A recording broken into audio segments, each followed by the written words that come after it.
What you're about to see is a matter of human record. Explain it? We cannot. Disprove it? We cannot. We simply invite you to explore with us the amazing world of the unknown. To take that one step beyond.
I hardly know what to tell you about the next half hour, except that it has been reported as true by those to whom it happened. It has been investigated, and no one, as yet, has been able to explain it or disprove it.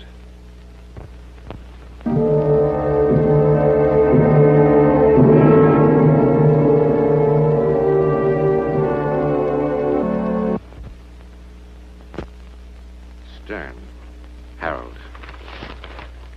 age 53. Died April 14th. No known next of kin. Who could explain the inexplicable events in the life of Harold Stern? Certainly what happened to him and to those involved with him has never happened before. And certainly it will never happen again.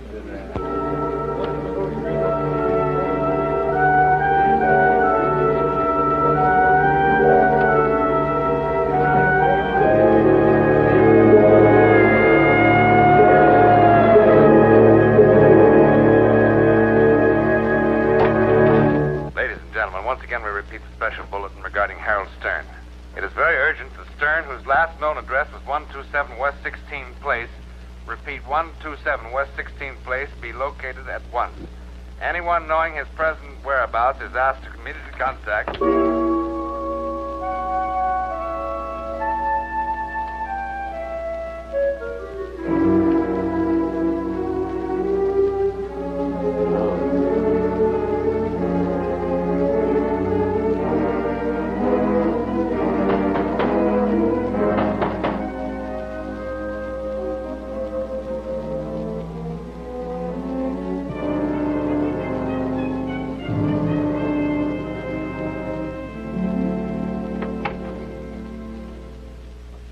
What a merry chase you led us. I beg your pardon? We've been tearing the city down looking for you, Mr. Stern. Afraid you made a mistake. My name is Jordan. Frank Jordan. That's the name of the mailbox. No mistake, Mr. Stern. I'm Lieutenant Barry. Dyed your hair, comb it differently, but the description still fits. Why did you do that, Mr. Stern? I tell you, you made a mistake. I don't understand this. I don't understand you. I think you were public enemy number one. I'm telling you, you've made a mistake. All right, now cut it out, will you? Give me the lab. We traced you through some tax accounts you used to work for. Manager said you had pledged him to secrecy. But in a case like this, this Lieutenant Barry, we finally located Harold Stern. Yeah, we'll have him over at the hospital in 15 minutes. You will not. Get your coat, Mr. Stern. Pretty chilly outside. You can't tell me what to do. You can't treat me as if I was a criminal or something. Get out of my house. No. Wait a minute. I'm sorry. I guess I did barge in on you kind of impolitely, but this girl in the hospital is unconscious. She's liable to die any minute, unless she gets a transfusion. You have a pretty rare type of blood, Mr. Stern. The hospital told me you're the only known donor in this whole area. There has to be others. Instead of wasting your time here with me, why don't you go out and find some other blood donor? No time. You're going to have to find somebody else. Didn't you understand me? The girl is dying. I'm sorry, but... She's just a working kid, but if it's money, I guess she can... Oh, it's not money. I never took money. Then what is it? I don't have to explain. Look, it's nothing to give blood. Thousands of people do it every day without any trouble. It isn't that. Then look at this card. Now look at all the dates. In the last 15 years, you must have given blood, 25 times? 31 times. Well, then you know there's nothing to it. Is there anything on that card about my giving blood the past 3 years? That's when you dropped out of sight, isn't it? I don't want to talk about it. You changed your name, moved clear across town, warned your friends not to tell anybody? Now, look, Lieutenant, I've got a lot of tax work to complete tonight. Instead of wasting my time and yours, why don't you go out and find another blood donor?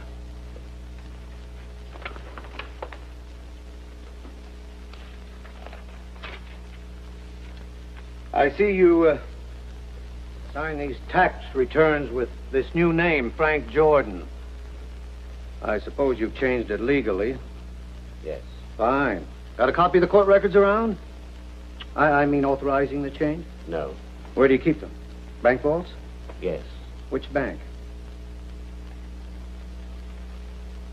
But to be perfectly honest, I haven't got around to changing it legally. Well, what do you think of that? Signing a false name to tax returns? Look, those reports are absolutely accurate. I lean over backwards to have my clients file honest reports. The name's only a technicality. But the federal boys have some pretty strict rules about that. You can't believe Of course, that's their headache. All I've got to worry about is finding Harold Stern and getting him over to General Hospital. I get it. And if I give you the blood... It's like you say. If the reports are honest, the name's only a technicality. No! What kind of a crumb are you? I can't do it. I can't go through that again. It would kill me. I just can't do it. What's the matter with you? What are you talking about? Don't you think I want to help the girl? Do you think I'm some kind of insensitive monster? Look, I'll show you what I'm talking about. Here. I have these clippings. Man slain in robbery. Drowned in pool. Inherits millions in surprise bequest. It was no surprise to me. Inherits millions in surprise bequest. Man slain in robbery. What are these? I gave my blood 5 times that last year. Those clippings related to 3 of them. There were 2 others. One of the 2 just got a divorce a few months ago. The other is doing well, thank God. I knew he would. What are you talking about? I don't expect you to believe me. Believe what? Something went wrong that year.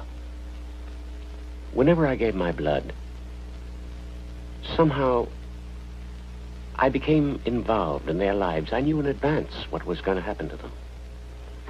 You mean you knew this poor guy was going to drown in a pool? Yes. Yes. Well, not exactly. Well, did you or didn't you? Well, I knew something was going to happen to him. When or how or where. No, I didn't know that, but I knew that something terrible. I had a premonition. A voice.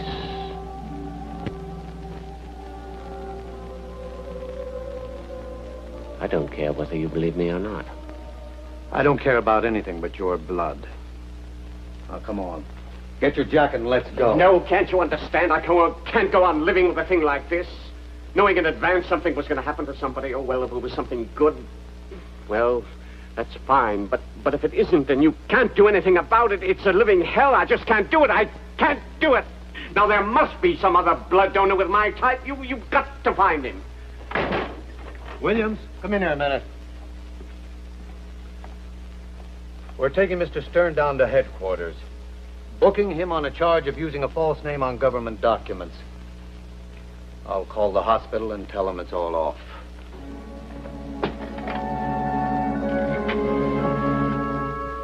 General Hospital.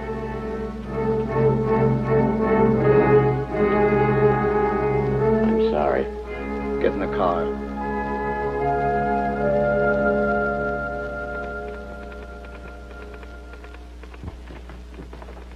Oh, Mr. Wazinski, I'm Lieutenant Barry. Yeah, they drove me right over. Is this the man? Yes. This is the girl's father. What kind of a cheap trick is this? So that's the call you made to the hospital to have him here, so I changed my mind? Well, it won't work. Look, mister, she's just a kid. She's just 19. I can't help her. She's all I got in the world. Her ma died when she was a baby. No! She's a sweet, good-natured kid. Do you want money? You tell me how much, and I'll go out and get it for you. I don't care what I have to do. No, it's not the money. Well, then what is it? Tell me, what is it? I have my reasons. Mister, she's dying. You don't want to let her die. She's dying. I can't. Make him do it. I can't make him.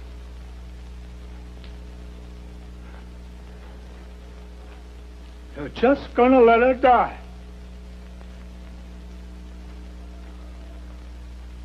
Murder her!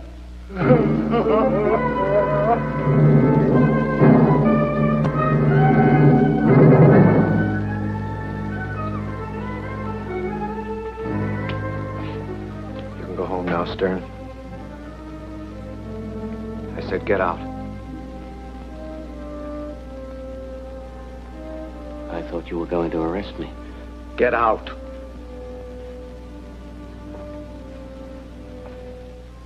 I want to congratulate you, Mr. Stern. You're a citizen we can all be proud of. Why did you have to find me? All right. All right. All right.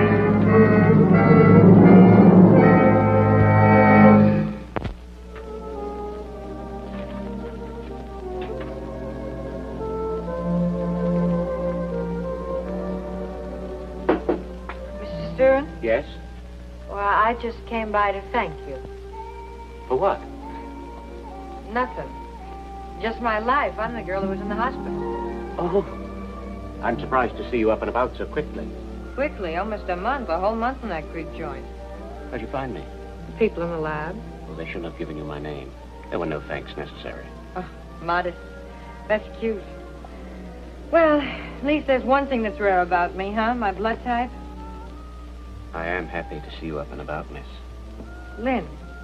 Marta Lynn. Marta without the H. You busy? No. Won't you come in and have some coffee? I was just having some. I guess I could use some.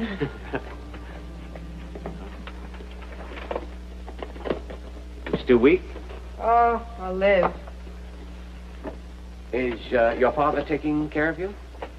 Oh, you got quite a sense of humor. I beg your pardon? As soon as my old man found out I was going to live, zoom, off he went somewhere to celebrate. That's the last I saw of him. He seemed quite devoted to you. Oh, he's a big fake. Tears flow like wine, then wine flows like tears. He's been celebrating one thing or another since 1940. I mean, like World War II, the flu epidemic, recession. Well, he'll come back crying, but only if he finds out I've been hit by a truck or somebody shot me. You shouldn't talk that way. Why not? What's the big tragedy? Nothing like that's going to happen to you. Oh? How do you know? I mean, you shouldn't be morbid. Morbid. Who is taking care of you? Same person who's been looking after me since age 10, me. Hey, you got any sugar? No sugar. Oh, do you know anything about the Kitten Club? Kitten Club? Yeah, I got an appointment for a job there. It's on this side of town. No, I don't think I know. That strip joint over on 7th Street. Strip? You mean you, Oh, no. I'm just a camera girl, but thanks for the compliment. It was nice of you to drop by. Well, thanks for the blood. I hope it brings me luck. I hope so, Miss Lynn. I hope so. You know, you're really very nice. And, it's not Lynn, it's Wazinski, like my old man. And, Martha with an H.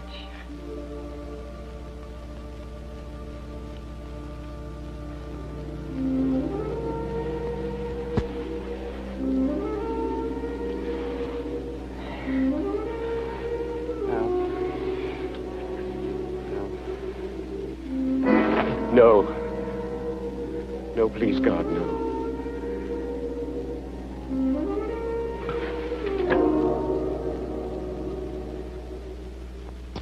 Yeah, George, that's right.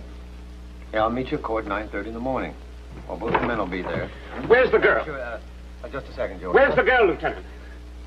What girl? Well, I don't know. She's still in the hospital, I guess. No, she's not there. She left a week ago. Where does she live? George, hold on a second. Look, Mr. Stern, are you all right? Something's going to happen, Lieutenant. George, I'll call you back in the morning, yeah. Lieutenant, that girl's going to die. Well, it happens to the best of us. No, I mean violently and soon. At your little crystal ball? I tell you, Lieutenant, this is no How's time. she going to die? I don't know how. Mr. Stern, maybe you ought to see a doctor. Please, where does she live? I don't know. Call the hospital. You call the hospital. I did. They wouldn't tell me. Mr. Stern, it's late and I'm tired. Look, Lieutenant, you came to me and made me do something I didn't want to do. You tricked me into it, and now you're involved, too. All right. Do you want to play crystal gazer? Fortune teller? Get me General Hospital. Take it easy. Relax. Fine time of night to come busting into a person's house. That's all right. Just take it easy, lady. Get down here. No answer. She's in there. She came in a couple of hours ago, and I didn't see her leave. Well, she's not in there now. Come on, I've wasted enough time. It's the silliest thing I've ever heard. Yeah. She's in there. Wait! But I smell gas. Gas. I know it's gas. Got your pass key? Downstairs. Well, get it. Go back to bed. It is gas.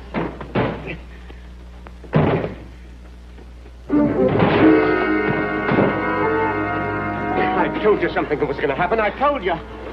I told you. I knew it. I knew this would happen. She's perfectly all right. Come on, let's get her out of here.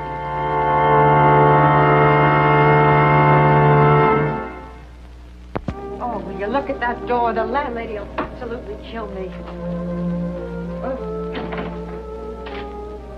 What'd I tell you? She wants to see me first thing in the morning. It's the old heave-ho. You know, I wish you'd do me a favor and stop saving my life. You mustn't talk that way. Well, why can't you find yourself another hobby? Why don't you take up stamp collecting? You want a cup of coffee? Don't you think it's too late? Oh, it's too late for a lot of things. That dumb lieutenant with all his funny questions. It was an accident. It was. Of course. Oh, don't say of course like that.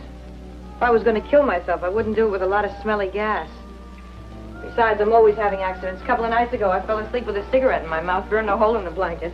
Oh, wait till Mrs. Summers sees that. You must be more careful. Why? Couldn't the world struggle along without me? I mean, if it really tried. What made you stop by tonight, anyhow? Want to see how you were. No change. Still lousy. Get that job as a camera girl. No. Don't you read the papers? Some more of the famous Wazinski luck. That very night, some holdup guy shot up the place. Now they're closed down for repairs. We gotta get a job in a place where there's so much danger. Danger? You shouldn't. You really shouldn't. You shouldn't. Look, Mr. Stern, you just gave me some blood. You didn't adopt me. I'm sorry. Oh, I'm sorry, too. It's just that I'm not used to having somebody worry about me. It makes me nervous. I've got an idea. What? I'm a tax accountant, you know. So? Can you type? I'm hardly the secretarial type. Well, really, it doesn't matter very much. I mean, if you can print carefully with pen and ink. You offering me a job? Yes. Why? Well, I feel a sort of responsibility for you. Why? Just do. You really mean that, don't you? Yes. For crying out loud. Look, it would be easy. You could move into my house, and then we would... Oh, Oh, no. No, Please don't misunderstand me. You see, it's not a very big house. But there's plenty of room. I could sleep in the attic or even get a room next door. I just thought it would be easier. Will you do it? I'd very much like to help you. Well, I sure don't have any better offers, and it'd be a pleasure to get out of this dump. Thank you, Miss Lynn. Wazinski. Wazinski. I thought guys like you went out of style a couple of centuries ago.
Martha, I chose not to go swimming so soon after lunch. Well, you asked me not to do so many things. I lost track. Besides, I was only kidding. I fooled him, too. Oh, your friend looked a little upset. I thought I'd make like a hero. Why should I be upset? Thank you very much, young man. For what? Big laugh. I swim 10 times better than he does. Oh, yeah? Prove it. Please don't go in. You might get a cramp. Go under. This don't do this, don't do that routine is beginning to bug me. Now, will you let go? Martha, please don't go in. Getting a little bored with being treated like a 6-year-old child, Mr. Stern. Martha! Martha!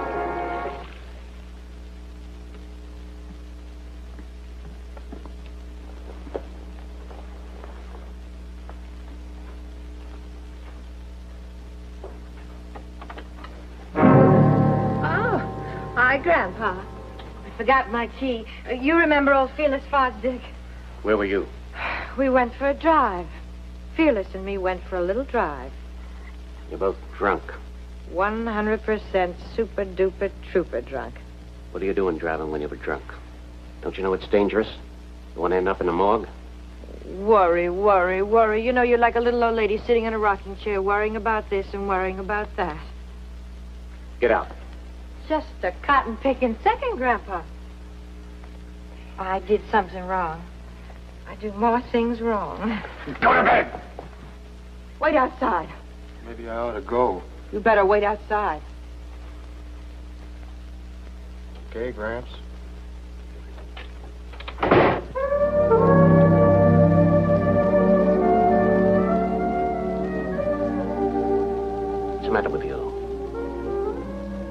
just going out of your way to put yourself in danger? What big teeth you have, Grandpa.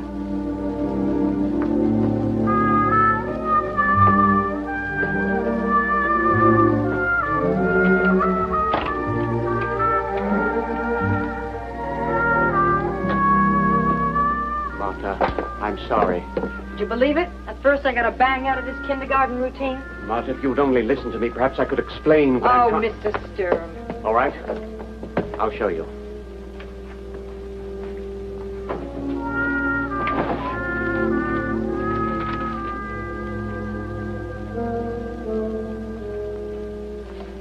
Martha, I want you to look at these, and then you'll understand what I'm trying to say. Martha, please look at these. I can't let it happen to you. Every one of them. I knew what was going to happen to every one of them, both the good and the bad. Martha, I know what's going to happen to you. So do I. I'm leaving. Unless we do something to prevent it, Martha, you're going to die in a terrible way. Now knock it off, will you? Believe me, I know. Martha, are you coming or not? He's waiting for me.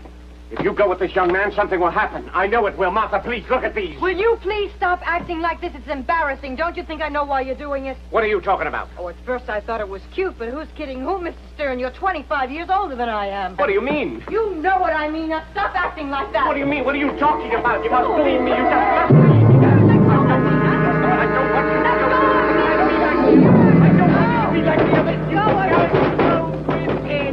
to Martha died violently, fulfilling Harold Stern's prophecy, though certainly not as he had expected.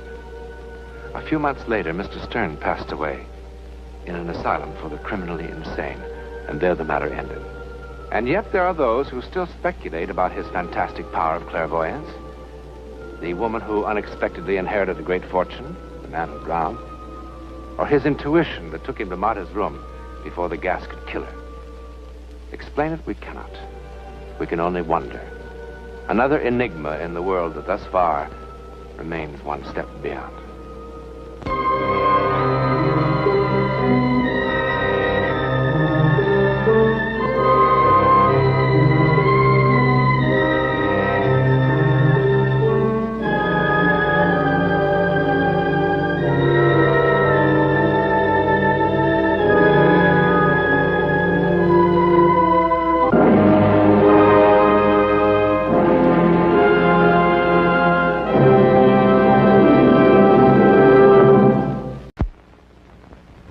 The amazing drama you're about to see is a matter of human record.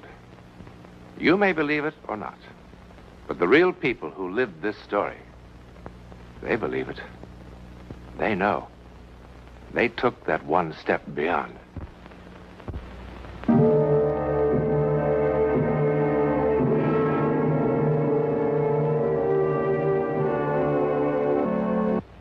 This door is kept locked at all times. The curtains on the window are always drawn. Inside the main house tonight is quite an occasion.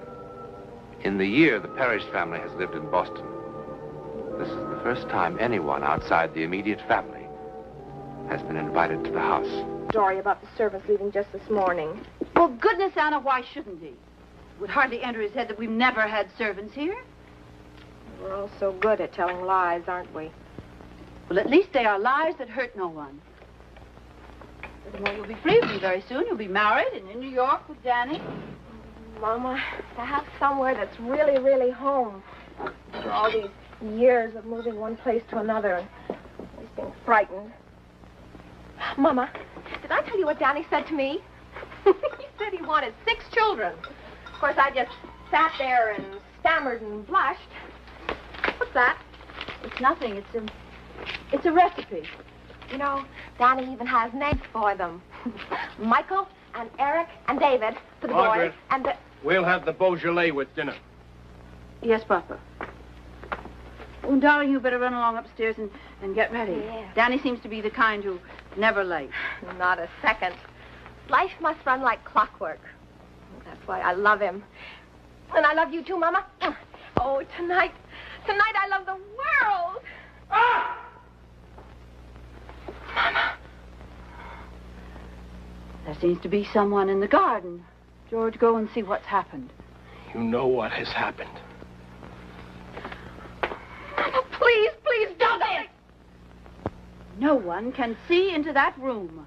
Wash your hands. Yes, that'll help. Wash my hands.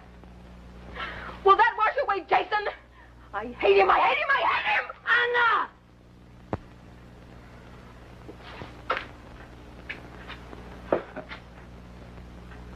What is it? Come inside.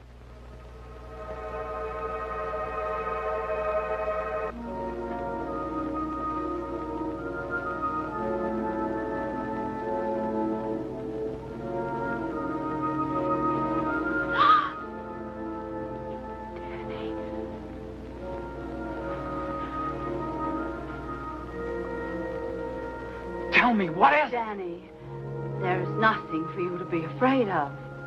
I'd heard stories about it, but I didn't believe them. And then, just now, I saw for myself, sitting in a red velvet chair. That's what was so horrible. In a red velvet chair with a high back, reading a book. For all the world, like a human being. Oh, no. What I saw didn't belong inside a house.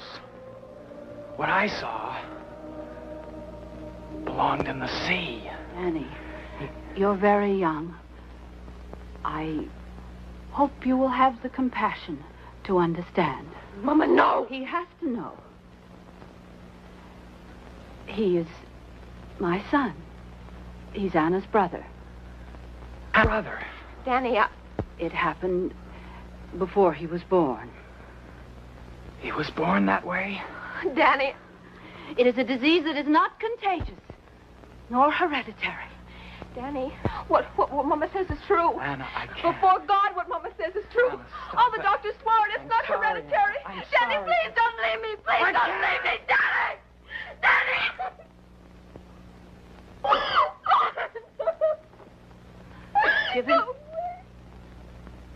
Give him time to think. If he really loves you, he will come back. No, he won't. You saw the way he looked at me.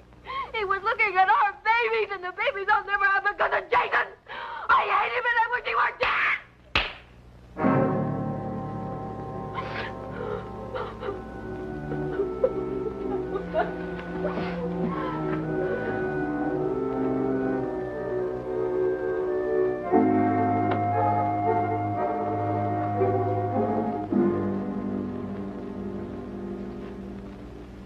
George, I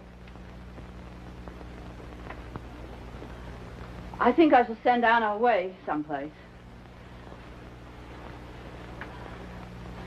Someplace pleasant.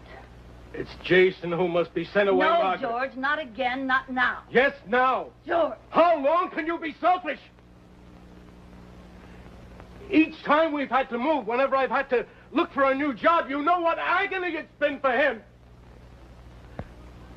He'd be happier away from us. There are hospitals that would take him. You don't mean hospitals. He's my son, too, Margaret. For the love of God, have some pity for the boy. Pity? Yes, pity! How do you think he feels locked up in the room? I have told you 100 times I will not let him go. And that's always finished the argument, hasn't it, Margaret? But not tonight. No, not tonight. Hush, George. He will hear you.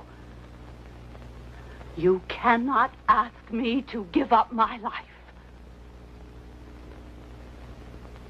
At last you said it, Margaret. He is your whole life. Not me. Not Anna. Jason. You've no love left for the rest of us. He needs me more. Margaret! I mean what I say. If you don't agree with me now, if you don't agree with me this moment to send Jason away, then I shall leave you.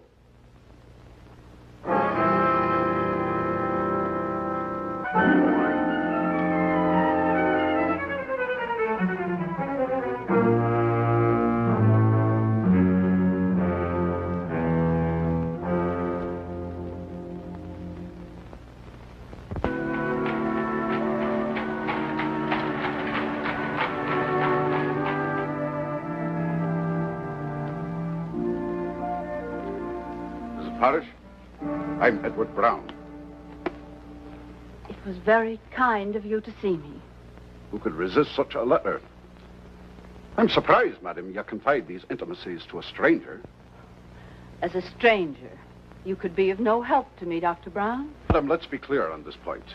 I am no longer a doctor. My name has been officially struck from the British Medical Association. I'm not interested in that. All I care about is your knowledge and your talent, Dr. Brown. Sit down, madam. Thank you.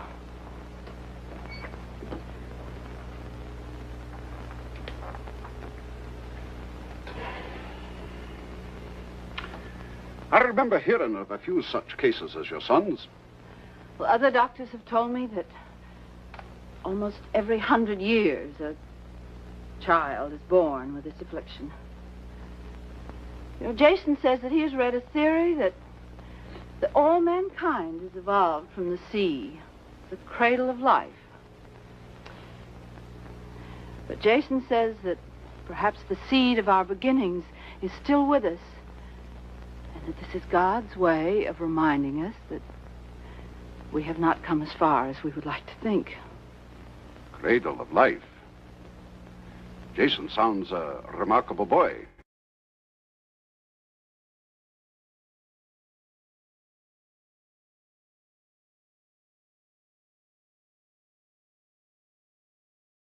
Police had to be called. Here, this is what interested me. The jeering began when Brown made claims that his so-called mind force could be efficacious in the treatment I of read the certain account, illnesses, madam. I read it. particularly ailments of unknown origin. That's why I came, Dr. Brown. Please, will you be honest with me?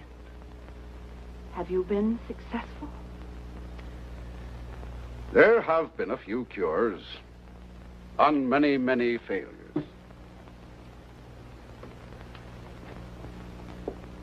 What is this mind force? Madam, if I could explain it satisfactorily, I would hardly be in my present position. All I can tell you is that I seem to have developed a kind of power. What it is, I cannot tell you. I'm not the first. There have been others. I think perhaps Dr. Mesmer was the first. This power sounds supernatural. And that would frighten you? I want my son to be well. The means do not concern me. Will you dine with us tonight and see Jason? Madam, do I look in such bad need of a meal? I am in such bad need of help. I'm sorry. I thought perhaps another chance of success was vital to you. Madam, I don't believe either one of us could stand another failure. I haven't had a roast like that in more months than I care to say. Anna, did you hear that? Dr. Brown was complimenting you on your cooking. Mama, Papa wrote that he'd seen Danny in New York. It was just by accident on the street. They didn't even speak. Danny crossed the street. Aye, what can be worse than the loss of love? Except perhaps the loss of belief that it can happen again. If you have finished your coffee, Doctor, I will take you to see Jason. Miss Parrish. You remember at dinner, me talking about my life in England? What are my beliefs? I was made to look a fool. Many people turned their backs on me, including someone I loved most dearly. But now I'm glad it happened. Now I know there was no real love between us. Someone who loves you will not desert you, no matter how severe the test. Do you believe that? I don't know. Perhaps I could help you to believe. Come, lass. Come and sit down.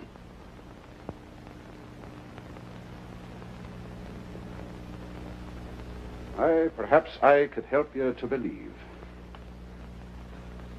Madam, have I your permission to play a game with Anna? You have? Anna, you know I want to be your friend. Yes. Give me your hands.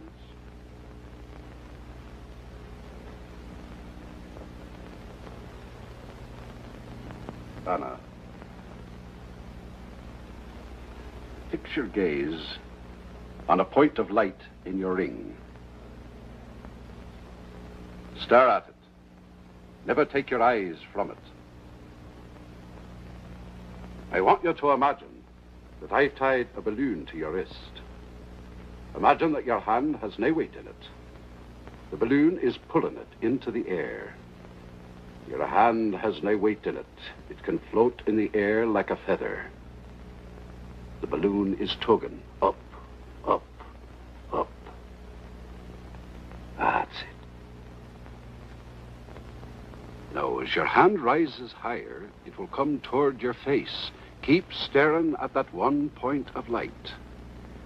Keep staring at it as your hand comes toward your face. You're becoming more and more sleepy. Your poor eyes ache for sleep. But you cannot close them until your hand touches your face. Only then will you sleep. Sleep.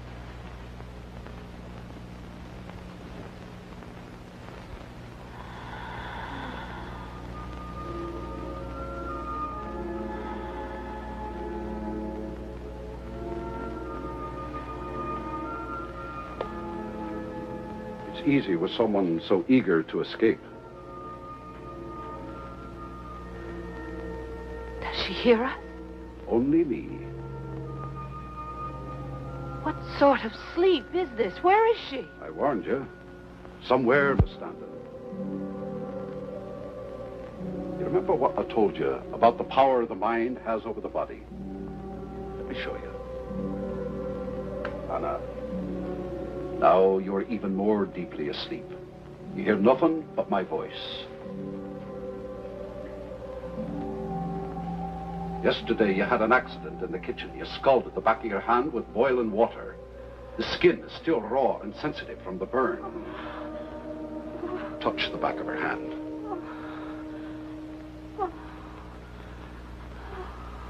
Go on, touch it.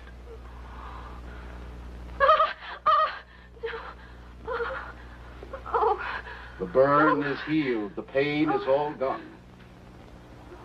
In fact, you have no feeling in your hand whatsoever. The nerves are all dead. The hand is numb. Have you a pin?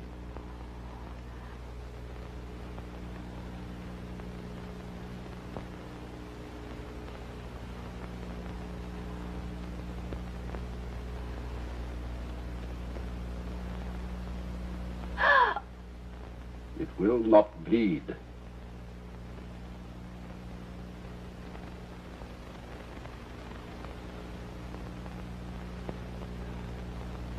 Now the hand is as it was, as if the burn had never been. Anna, listen carefully to me.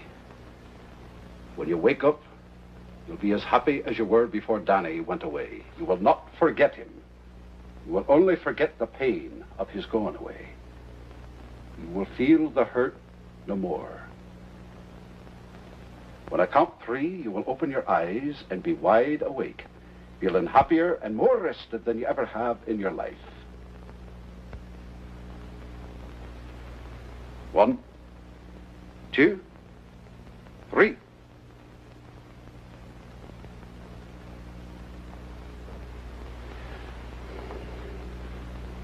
What happened?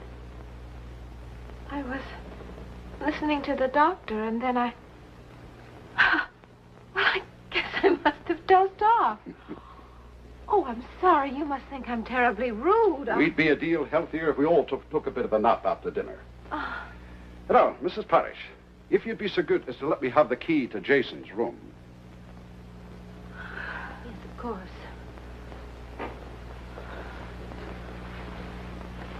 Doctor, I think if anyone can help Jason, it's you. Thank you.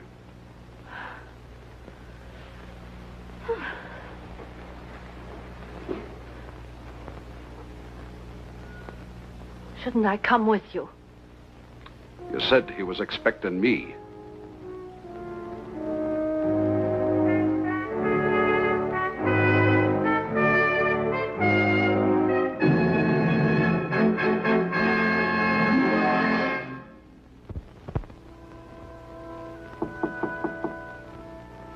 Jason, it's Edward Brown.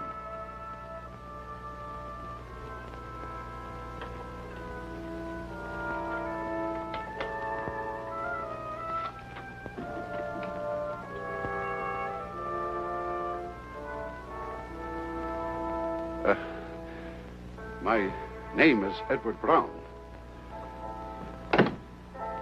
Your mother's kind enough to still call me Dr. Brown, but then I expect you've heard that story. Jason, I feel very much an outcast, too. Will you remember that? I need your cooperation if I'm to be of help. Remember this, too. We'll be dealing with the unknown. How long it will take and to what end, I know no more than you. It may be frightening, even dangerous. And what is worse, futile. Jason, I failed many times. The decision must be yours.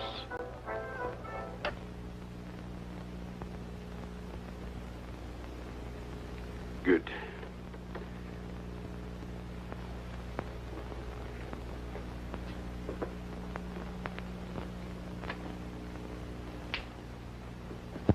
Let's waste no more time. Jason, give me your hands.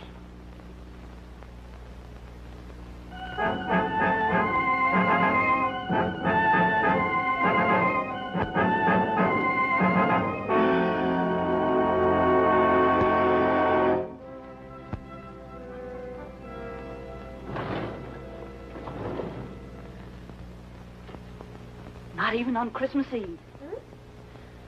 I think I must have been insane to let that doctor talk me into this. Absolutely insane. Dr. Brown, I wonder if he ever was a doctor. Mama. Not even on Christmas Eve am I allowed to see my own son. Now, Mama. He could be dead for all I know. Now, that's silly. Do you know the last time that I saw him? It was September the 2nd. And Dr. Brown, since that moment, has had nothing to say at all. Now, that is not true. Why, only last week. Last week, what did he say last week? He seemed very hopeful. Then why doesn't he let me see him? You must trust him. Well, I don't. I don't trust him. I think it's all some kind of a hoax. Jason isn't any different. There isn't any change at all. Oh, there's one thing that's changed.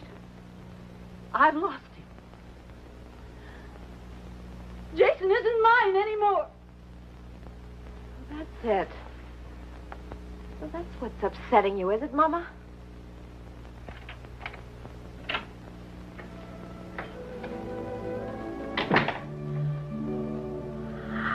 Papa!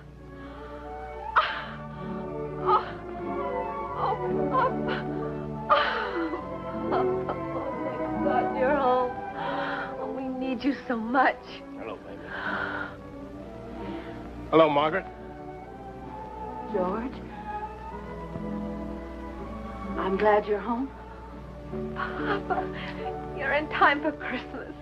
Oh, let me take your hat and coat. George, I am glad you're home, and not just because it's Christmas. I've been so foolish. Margaret, did you actually think our son could be cured by this charlatan's black magic? Papa, Dr. Brown isn't a charlatan. Why, you only have to meet him to see that. Meet him? I want him out of this house right now. Papa. Where is he? He's with Jason. Get him. But, Papa, Get him.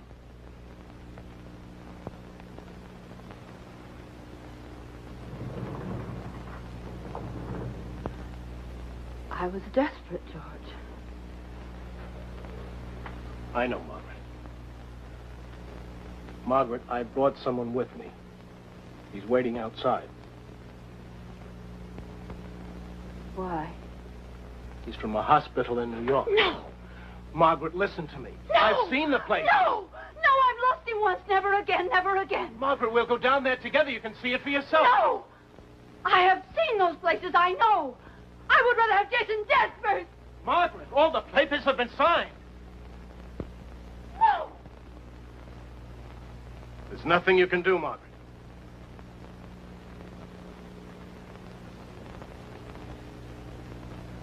There is. Yes, there is. There is something I can do. You will never take him. Never. Never. I would rather see him dead. There is something that I can... Mama!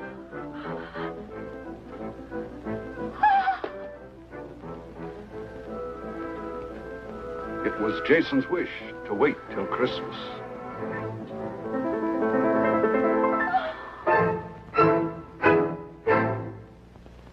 Despite his triumph, Dr. Edward Brown didn't live to see his mind force recognized as a powerful weapon against disease and pain. Only recently has hypnosis been officially admitted to the operating theater or to the office of the psychiatrist.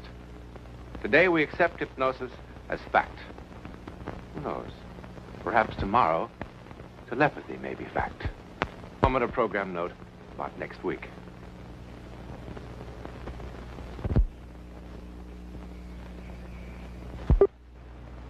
Next week, and every week, we'll be bringing you the personal records of the rarest kind of human experience.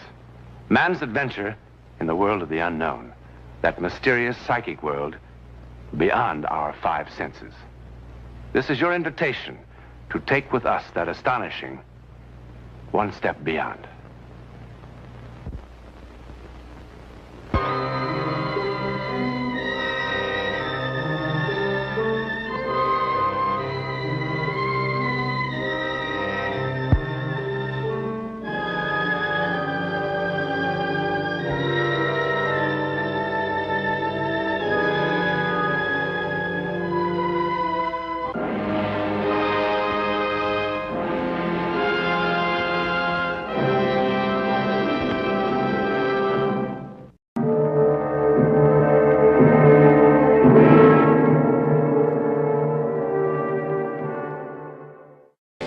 The sea is calm now. Guns are silent. Planes in the sky carry nothing more menacing than tourists. All things considered, it's a good time in the world. But it wasn't always so good or quiet. Not so very long ago, the sea was a battleground.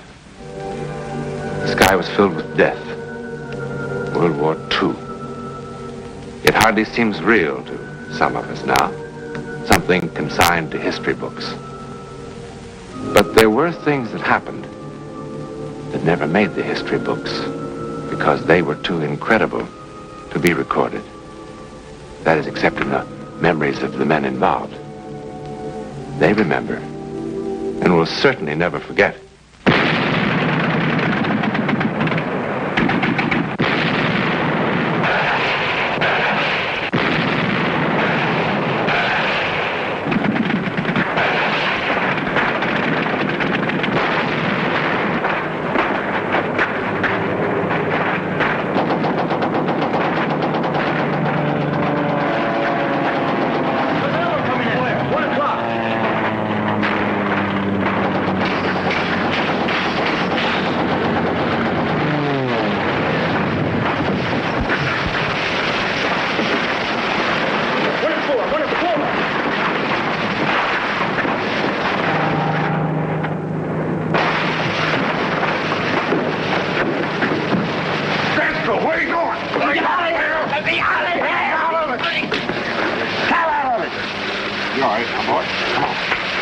You're all right.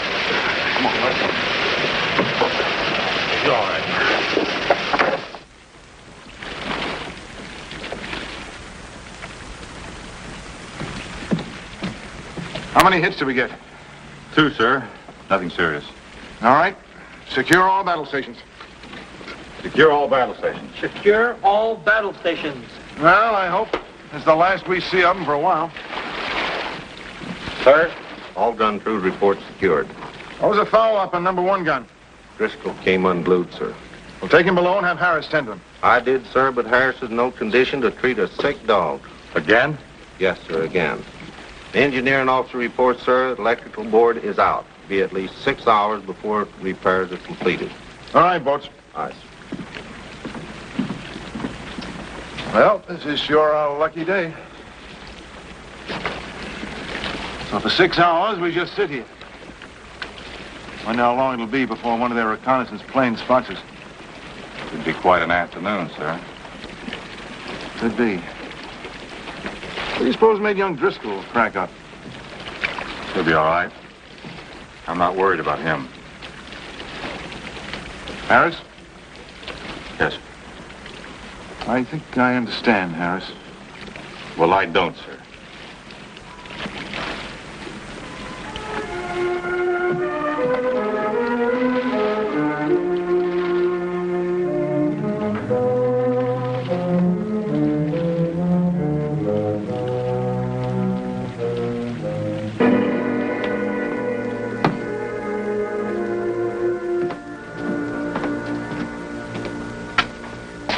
Harris, if I didn't think you'd poison the Pacific, I'd throw you overboard.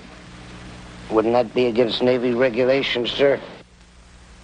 Knock it off and stand up.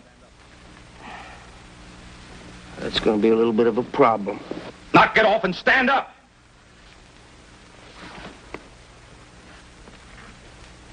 Oh, I've had a belly full of you, Harris. I've had you. Run up to there. Put this man in the brig. Aye, aye, sir. Let's go, Harris. All right, gently. Let's go. Come on, brother, gently.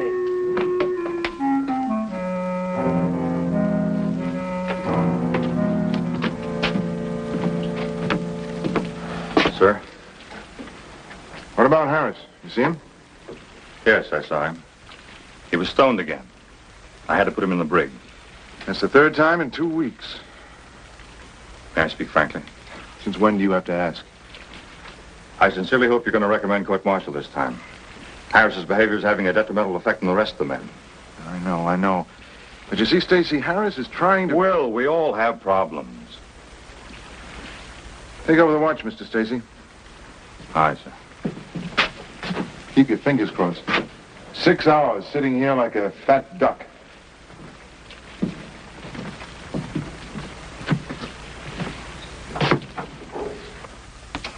On your feet, Harris. On your feet. All right. That's all, Bosun. Aye, aye, sir.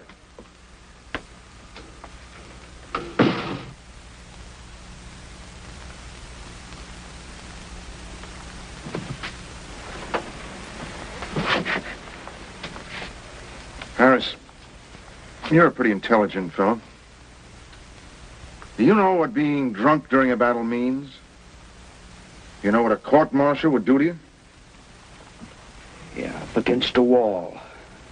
And bang, bang, bang. Harris, you had me pretty confused. I mean, at first. Why would one of the best men in my ship suddenly turn into the Navy's #1 fowler?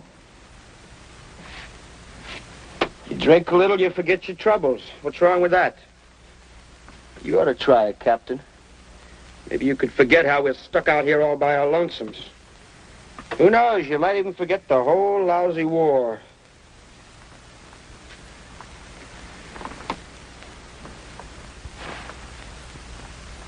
Has the drink helped you forget your brother? Yeah, I found out about it a couple of days ago. What loudmouth slob? That's none of your business. Everything on this ship is my business, and don't you ever forget it. How old was he? What are we gonna have, a nice little heart-to-heart talk? 19. A rich, full life, huh, Captain? I'm sorry. Who isn't? Everybody's sorry.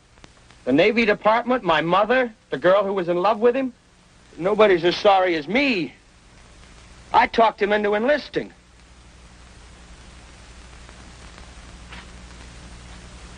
You want to have a good laugh while we sit out here on the quiet Pacific? This kid brother of mine decided he wasn't going to fight. He and his girl were going to get married, and they were going to be medical missionaries. Take penicillin and the word of the Lord to the Hottentots. But after Pearl Harbor, I had a nice long talk with little brother. Made him see the error of his ways.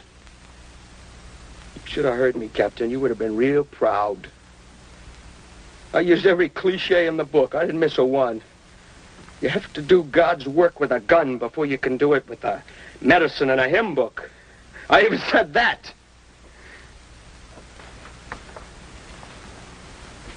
Well, isn't that about true? Captain, you're not going to tell me my kid brother died for any noble cause. Come on, he died because a bomb exploded, period. End of report. You really think that's the end of it? I mean, for him. What else is there? You mean like up yonder?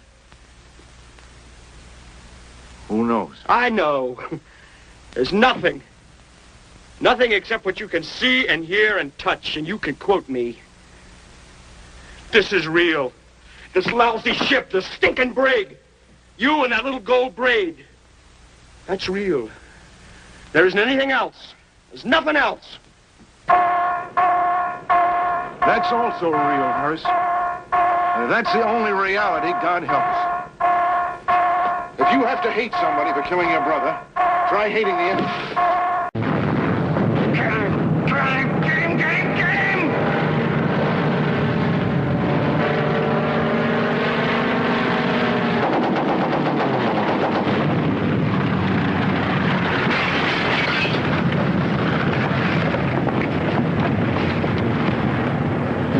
Let's get him to the wardroom. Be very, very careful with him.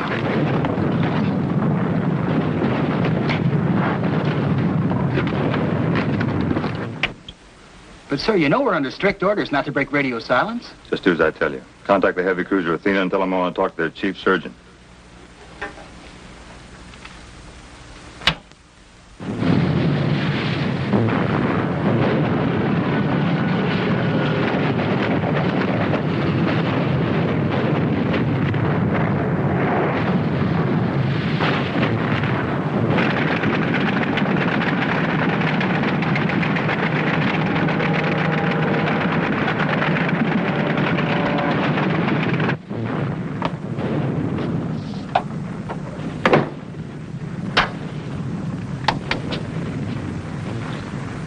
Captain Madison speaking, Senior Medical Officer. Can I help you?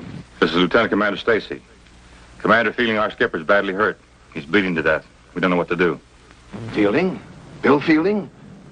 Well, isn't there anybody aboard who... We've got nobody. Nobody? There's a fellow up in the brig who's supposed to be a pharmacist's mate, and that's all. What's his rating? Before we busted him, he was a pharmacist's mate first class. Send him up to the radio shack. I want to talk to him. Sir, he's hopeless. Mr. Stacy, I'm afraid he's the only hope you have.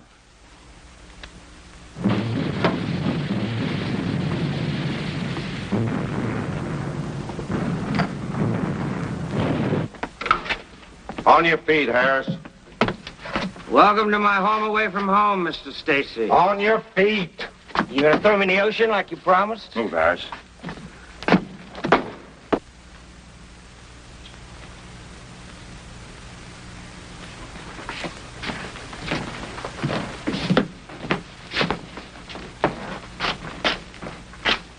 Come on, Harris. Check that shrapnel wound in his neck. We need to know just how serious this is. Now, wait a minute. I'm no doctor. You check it, Harris.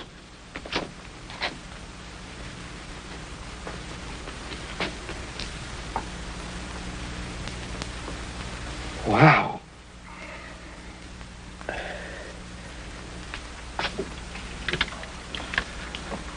Harris is with me now. Here he is.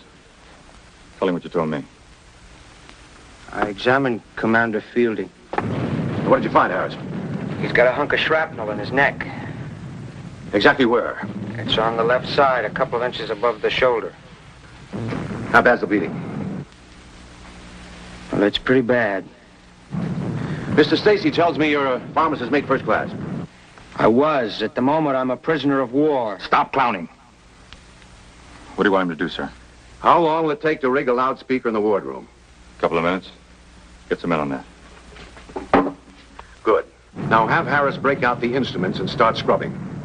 Contact me later. Yes, sir. What's he talking about? What for? Get to the wardroom on the double. What for? Get to the wardroom, Harris. The way I feel, I couldn't take the nail out of a bedpost. What if I say I just won't do it? What are you going to do, shoot me? You're going to do it. Look, can I get this through your head? Even if I was feeling okay, I couldn't do it. Madison's one of the best surgeons in the fleet. If he thinks it might work, that's good enough for me. Yeah, but the skipper's not a bad guy. This is like killing him. And if we do nothing, what happens then? Here.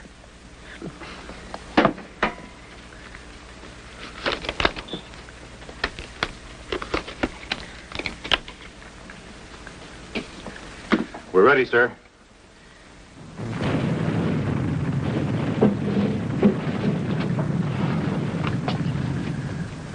Have you started the plasma?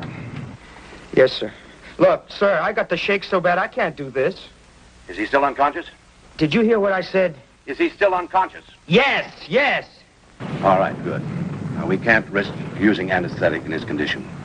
Sir, will you please listen to me? Now, you listen to me. This is tough. We're stuck. You're going to do it. You're going to follow my instructions quickly and carefully. You're going to do exactly what I tell you to do. Your skipper happens to be a very good friend of mine.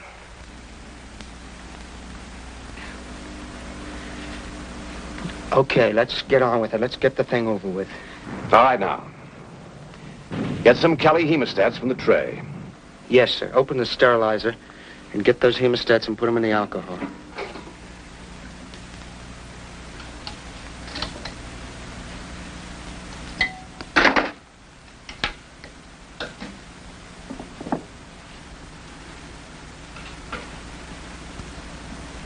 All right, sir.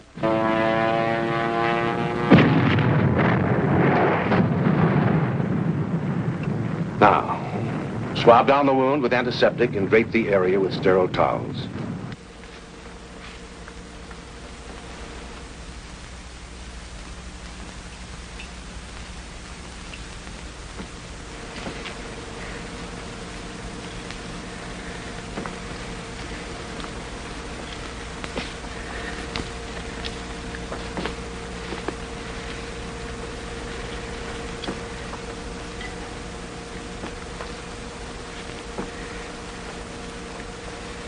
Okay, sir, that's done. Sir? Dr. Madison?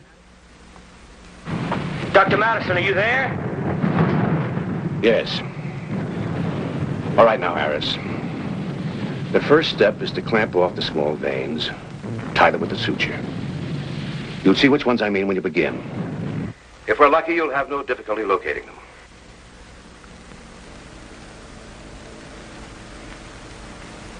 Put another hemostat in there.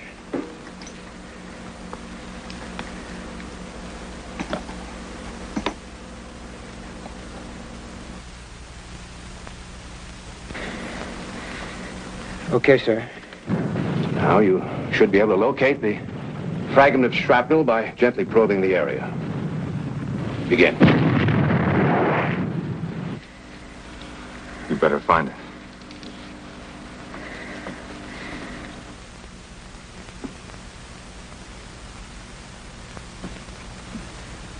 Look, will you wipe my forehead, please? Have you found the fragment? Yeah, I found it. What's the exact position? It's just left of the jugular vein. Almost touching it. I was afraid of that. Now listen closely, Harris. That's the critical point. You mustn't, under any circumstances, allow the jugular to be severed. Now, the edges of the shrapnel are undoubtedly jagged. It must be removed with extreme caution. Okay. Now, don't get rattled, Harris.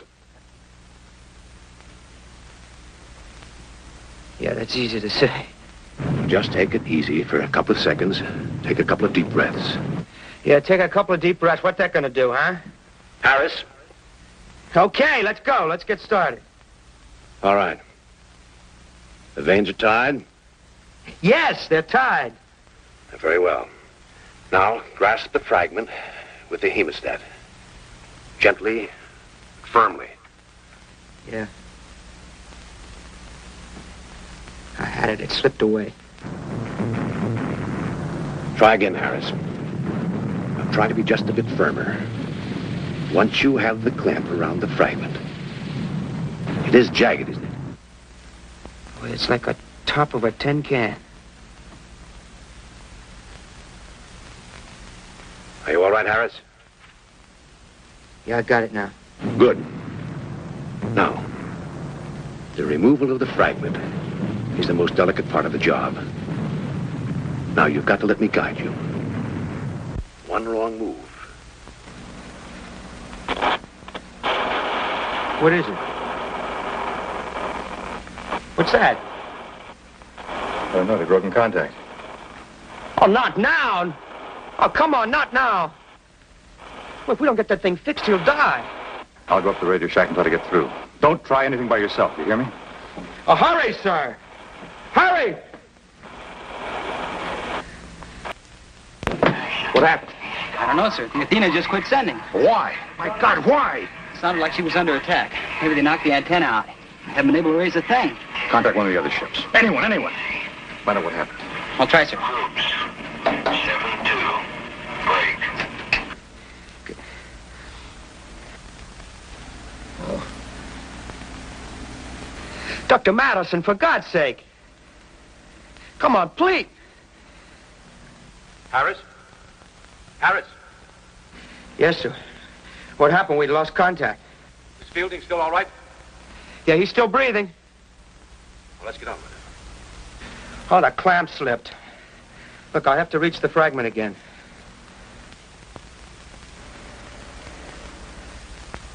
Okay, I got it. All right. Now begin to withdraw the shrapnel. Very slowly. Straight toward you. That's it.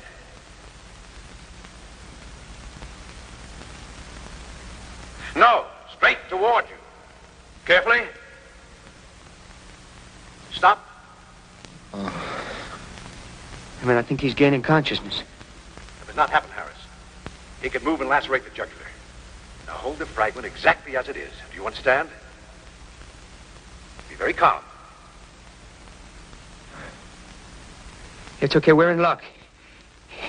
He's passed out again. Slowly. Firmly pull slightly upward on the fragment. Slow. Good. Now never take your eyes off the jugular. Up. Now. Straight again. Straight toward you. That's it. I got it. You're not finished yet, Harris. Now, you must tie off the deep bleeders as you did the outer ones. Use the hemostats to clamp them off.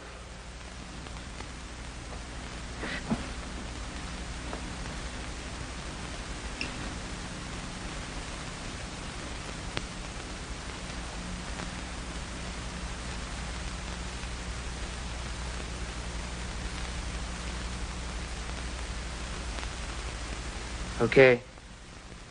Yes, sir. Well, what next? Dr. Madison, what kind of bandage do I put on? Harris. What next? Yeah. I told you not to go on without Madison. I didn't. What do you mean you didn't? He guided me every step of the way. I couldn't have done it without him. We contacted the Dayton. The Athena received 2 direct hits. One bomb caught the radio room. Killed everybody instantly. Everybody. What? It's impossible. I couldn't have done this without him. He guided me every step of the way. Harris, are you out of your mind? There couldn't have been a sound out of that loudspeaker. Dr. Madison was killed 10 minutes ago.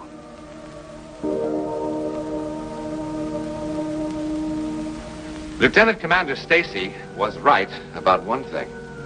The heavy cruiser USS Athena did take 2 direct bomb hits from enemy aircraft at 10:40 hours March the 22nd, 1944. One of the bombs knocked out the communication system of the ship, at the same time killing radio man first class Tom McCrory and Captain Clyde Madison, the senior medical officer aboard the USS Athena.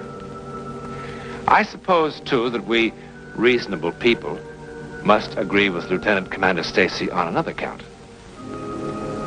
After Madison was killed, the further transmission of his voice was absolutely impossible. But it was also absolutely impossible for pharmacist mate Harris, an untrained man, to complete this final and most complicated stage of the operation without his voice. To really explain what happened in that hot, steamy wardroom, we cannot look simply to logic or reason, can we? I can only tell you that there is now, living in Southern California, a retired naval officer who has a word for it. His word is miracle. His name is Will Fielding. In a moment, something about next week.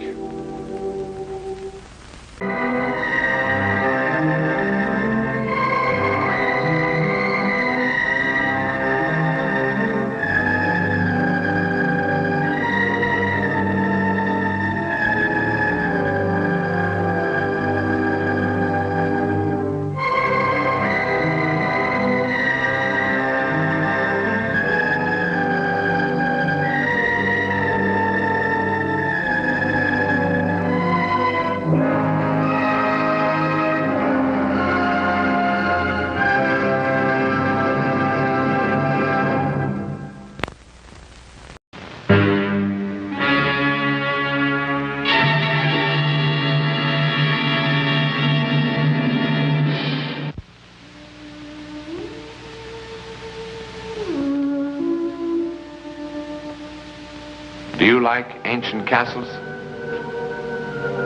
Well, this is a very special one. There are no ghosts who wail or rattle chains. There's nobody buried in the walls. But there is something that sets it quite apart. Something that happened in this very room centuries ago. As a matter of fact, it is still happening. Mr. Physician, what is this message? How is Jamie? Your son is dying, my lord. Dying? How can he be dying? Jamie! Jamie, lad, what's this stupid old fool talking about? Oh, get up, Jamie. Come, we'll pull their foolish old beards and send them running. Jamie. Hey, lad. They told me you were the cleverest physician in all Europe. And this man's been with me for 20 years. And yet you stand here, the two of you in your velvet robes, like a couple of scrawny old women. I have bled the boy 7 times with leech and lancet. I have used lotions and emetics and plasters. If he's dying, you've done nothing. How could he be dying? My oldest son. My dearest son. How could he be dying? The Black Death could not kill him. It killed his mother. It killed his younger brothers, all except one. My daughter. But not Jamie. Yes, he seemed a strong young man. At first, I was hopeful. At first, I was hopeful. How can you stand there and take his death so lightly? My lord. Why is he dying? I don't know, my lord. You don't know? At first, I thought it was a turgid condition of the blood. You don't know? You calmly tell me he's dying. And you don't know why. My lord. You're a fraud. I have treated princes and kings. Oh, worse than a fraud. What are these? My medicines, of course. All your poisons. When you came here 12 days ago, my son was ill, but he wasn't dying. Well, What have you done with him? my lord, I cannot accept such an insinuation. With my lord's permission, I will leave at once. No, you will not, please. Stop him. What is this, a plot? A plot against me? No, my lord. Because of Jamie. Through Jamie. Do you hope to get at me? What have you been paid? No! Come on, tell me, what have you been promised? Very well. One thing I'll promise you. The day that Jamie is buried, each one of you will be buried. I must remind my lord that I am under the protection of the Prince of Padua. You are in my castle, Mr. Physician. The Prince of Padua is a long way away. But I have done everything I could. This is so unfair. Jamie! Hey, lad, rest now. Now take it easy. Take it easy. In his delirium, he has called this woman's name constantly. I asked the servants. They say there was a young girl of that name living in your village for some months. They say the young man was most fond of the girl. Most fond? Idle women's chatter. She was a pretty thing. She had a bright way with her. But she meant nothing to my son. And yet he constantly speaks her name as he lies dying. What has the girl got to do with it? I think a great deal, my lord. Why did you send her away? Her father was a wheelwright. He had completed his business in the village. He moved on. The servants say otherwise. And so, you would prefer to listen to the servants? The boy will certainly die. I do not wish to be murdered, my lord. Why was the girl sent away? I told Jamie to give her up. And he defied me. For the first time in his life, he defied me. A loving son defying his father. The girl had bewitched him. My lord. What are you trying to say? How soon after the girl was sent away did the illness begin? I don't know. A week, I suppose. Scarce 3 days, my lord. Well, if you know, why do you ask me?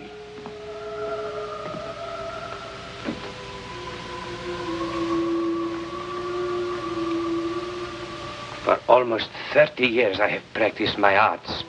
I have cut for the stone successfully more than 100 times. I have cured the plague, even after the carbuncles appeared. I have trepanned into the skulls of princes, releasing the noxious vapors, and they have prospered. But, my lord, when I am faced with this...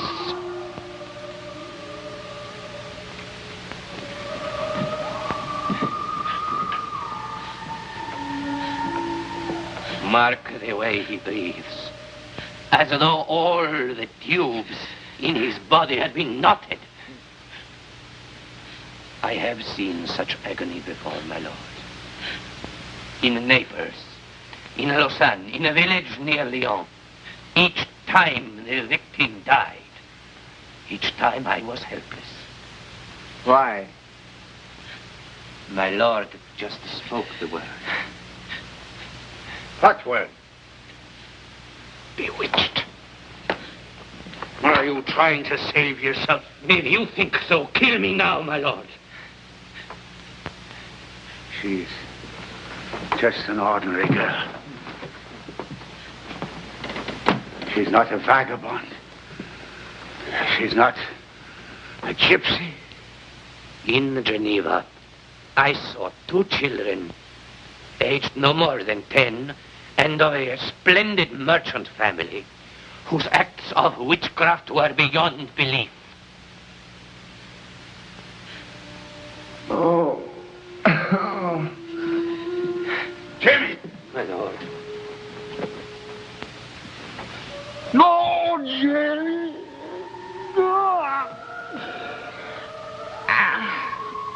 It is not his physicians you must punish, my lord.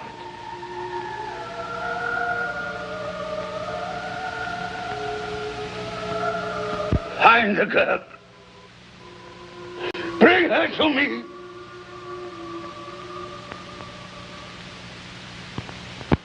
Liar! Liar! Liar! Liar! Liar! Liar! Silence! Continue. I found her dancing in an open field. I came upon her suddenly. She didn't see me. It was a strange kind of a dance she did, the like of which I've never seen before. And as she danced, she laughed and uttered strange cries. And then the skies were full of clouds, and it started to rain. And I was terrible frightened. I have danced many times, and I was always laughing. And why not? I was happy. I was in love, and I was loved. The maid will remain quiet. How could I not laugh and sing when Jamie loved me? Silence!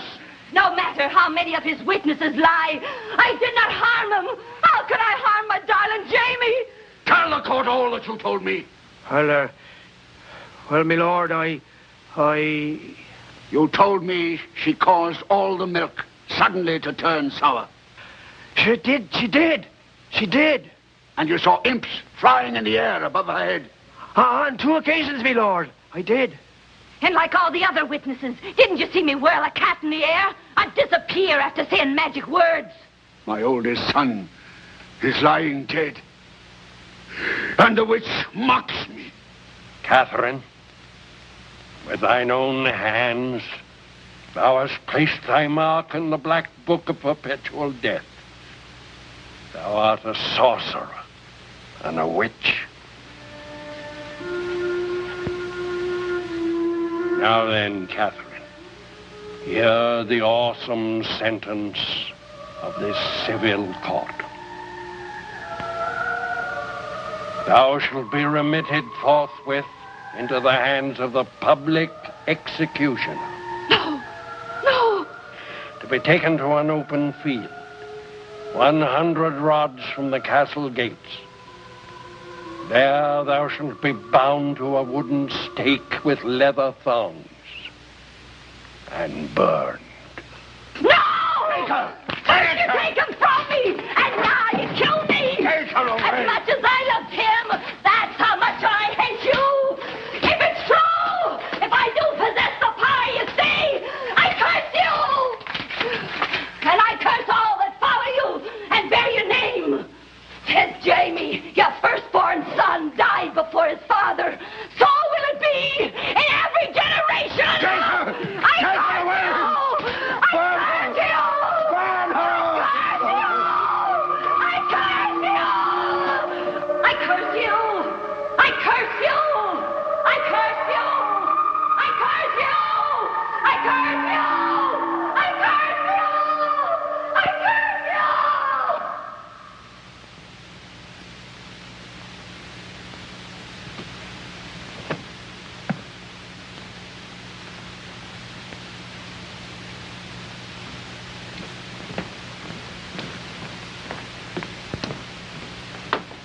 When? It's almost over, I'm afraid. How much longer? Who knows? About an hour, at the most.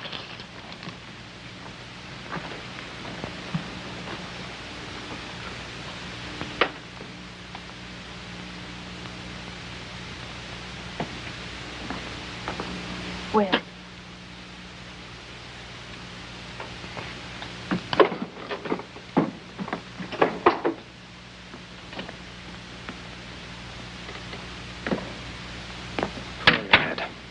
Well, at least there's this to be said. That foolish superstition is finally being laid to rest. An oldest son is surviving his father. The Sunday papers will have to give up one of their favorite little tales. Peter, if you could convince Will of that, it might save his sanity. What? Didn't you see his face?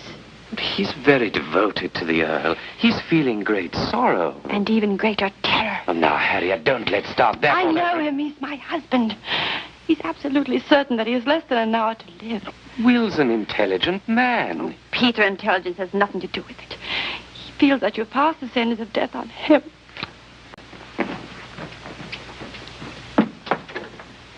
Will? Will! Oh, Will, darling. Leave me alone. Oh, for heaven's sakes, Will. Why the delegation? Can't I just be by myself? Well, you left the sick room in such a state. Harriet was a little worried about you. Now, look, Will, you really can't believe... Can't I? Will, darling, this isn't the Dark Ages. It's the 20th century. Tell it to Uncle Francis and Great Uncle Peter. They both died in the 20th century. Millions died in the war that killed Francis. And thousands died of diphtheria in 1906, like Peter. Yes, here. And I suppose it's just one of those odd bits of chance that for 8 generations, the oldest Well, it son in his... certainly wasn't because some stupid peasant girl cried out a curse, I'll tell you that. Intellectually, I must believe you. Still, I'm absolutely certain that somehow, within the next hour, somehow, before my father dies, in the very best of health, at the tender age of 28, surrounded by my loved ones and my doctor, somehow I'm going to die! This emotionalism is senseless. Now, look, Will, I'm going to prepare a sedative for you that will put you to sleep for a couple of hours. No! Don't tell me no. I'm your doctor. Will, darling. Go after him. Tell him I'll not take his sedative. But, darling... Do as I say! Why, if it let you get some sleep? Can't you imagine why? Don't you know what wonderful thoughts are whirling around in my head? How is young William to die? A bolt of lightning? There isn't even a cloud in the sky. Will I be run over by a train? Here, in my own house? Or will the roof fall in? It's managed to stay up there for 800 years. Oh, Will, you aren't going to die. Or will my doctor make a mistake? Prescribe the wrong medicine, the wrong dosage. Will, you're breaking my heart. Or will my darling wife become weary of her babbling husband and take a shotgun down from the wall and put him out of his misery? Stop it! Stop it! Stop it, Will! Oh, my darling. Oh, my darling. Tell him no sedative.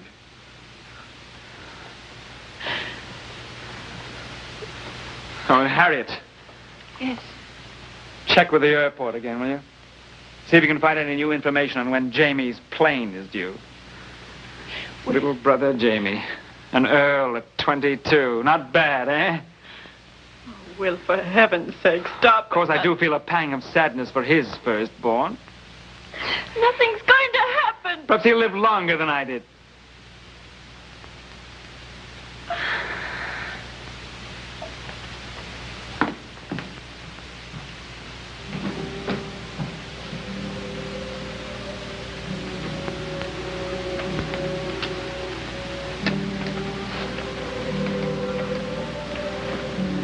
How is it possible? How can I die? How? How?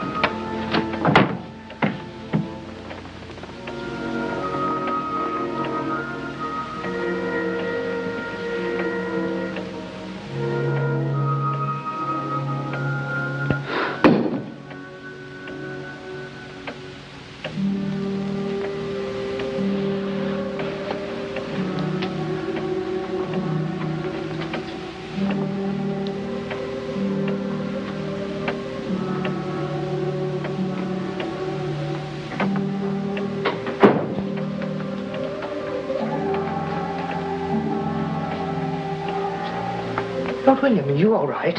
Go away!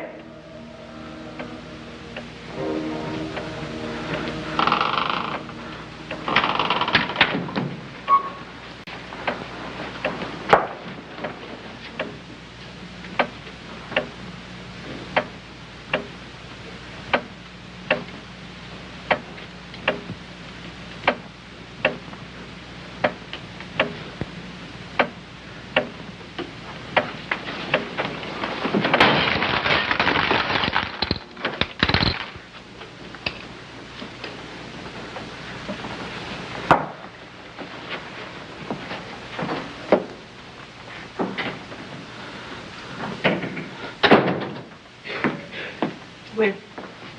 I told you to leave me alone. Your father just died. It happened very quickly just a few minutes ago. There wasn't even time to call you to the bedside. How's that possible? How can it be? You see? The curse was childish nonsense.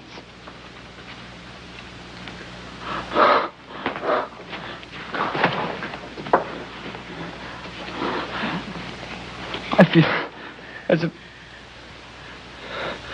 I don't know. I feel as if I'd just been born again. I feel as if a ton of rock had been lifted from my chest. He's dead.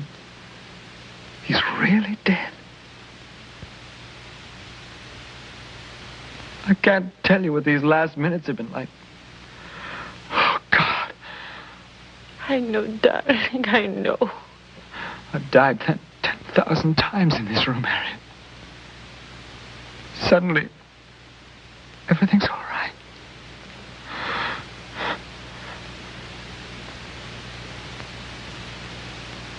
Everything's all right.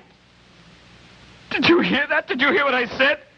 Oh, Will, darling. My father dies, and all I can feel is infinite relief.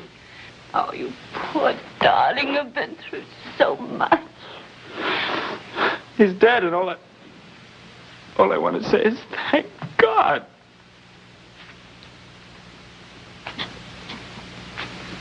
There now. There. Come, sit down. Sit down, darling. Come on, sit down. There. Don't cry. Now that it's all over, the doctor can give you that sedative. You can get some sleep. All right? Yes.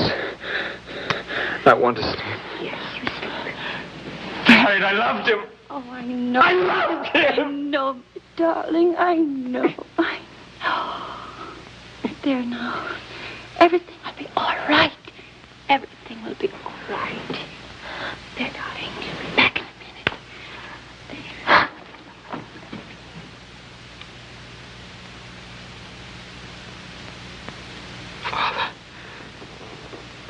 I'm working as fast as I can.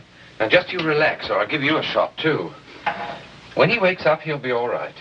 I hope so. I hope I've done the right thing. Of course you did the right thing. Poor chap's been under a strain enough to kill a horse.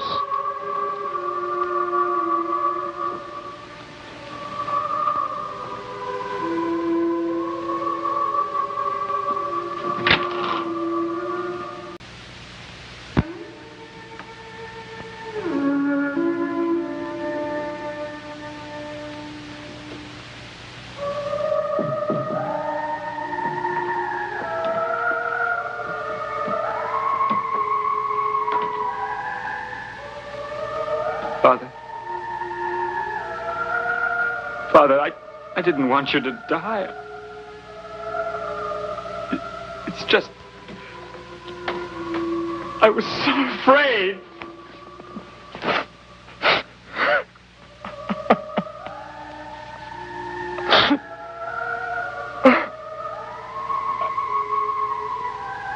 Forgive me, Father.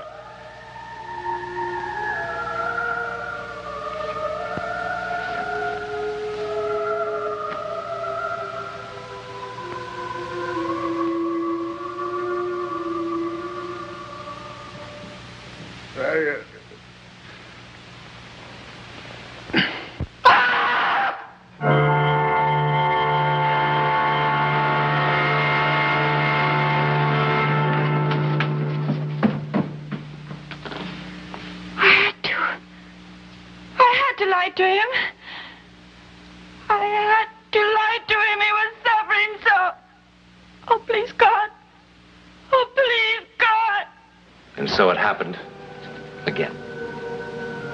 In 1951, William's younger brother opened the castle to tourists who come in droves to see the place where the firstborn son of each generation was cursed by a witch so many, many years ago.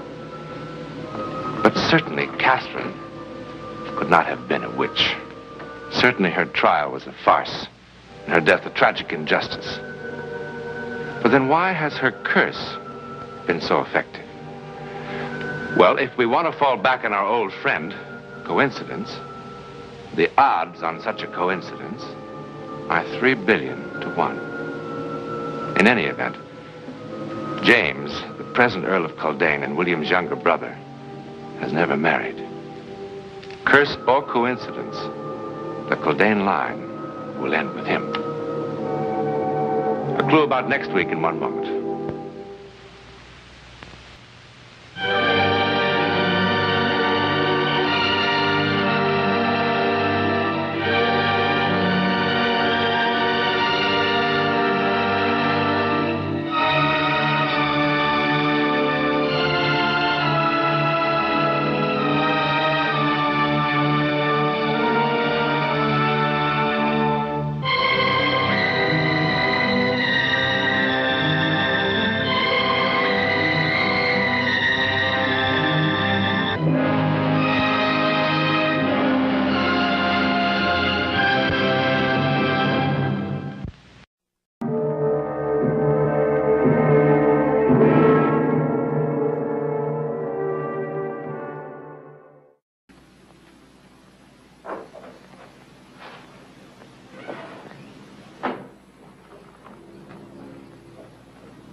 And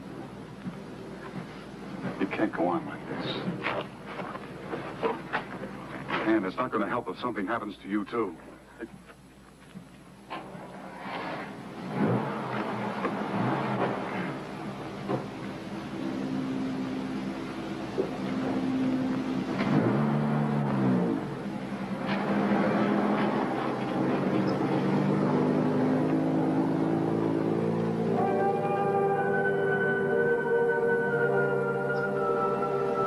How long can a 7-year-old boy, lost in the woods without food or water, survive? 2 days? 3? This is the morning of the 4th day since little David Mars disappeared from this farm. He's somewhere in those woods. For the last 3 days, over 150 neighbors and friends of the Marses have been searching those woods in vain. And now, with all reasonable hope gone, most of them have returned to their own farms, to their own problems, leaving only a handful of bone-weary and heavy-hearted searchers to continue on, to find whatever is left for them to find. Davy! Davy! Davy!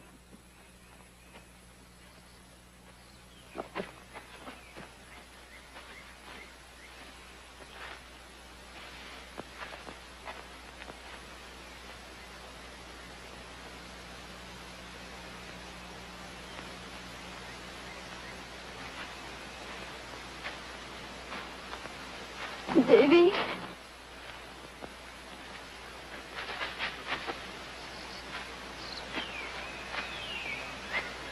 Davy!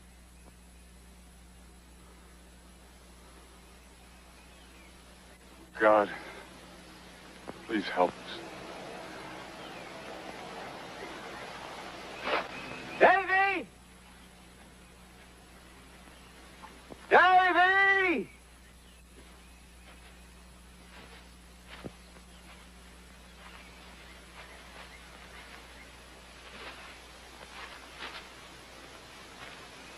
Davy!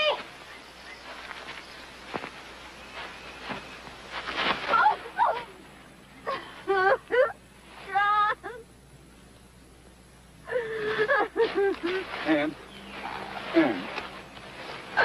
Oh, John, I'm so tired. No, you are, honey. God, you're all right. Oh, you're all right. Dr. Fraser! No. All right, honey. We're going to find Nice. Huh? All right? I'm all right. Stand. Let's see if she can stand. All right. Oh, baby. Oh, we're fine.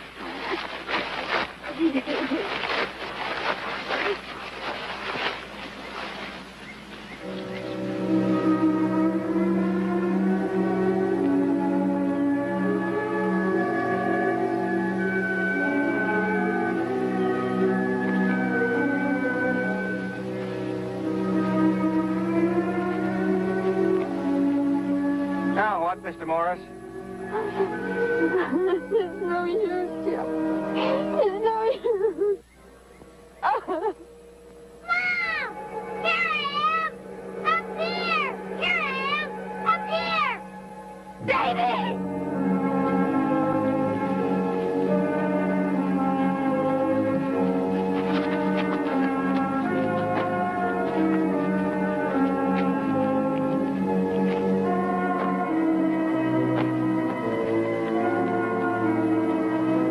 Hi, son. Don't move. I'll be right up. Don't worry, Davy. We'll get you. Don't move. Daddy's right there. Don't move, Dad. Davy, don't move. Daddy's coming. Davy, don't move. Just stay there, Davy. Okay, I won't move.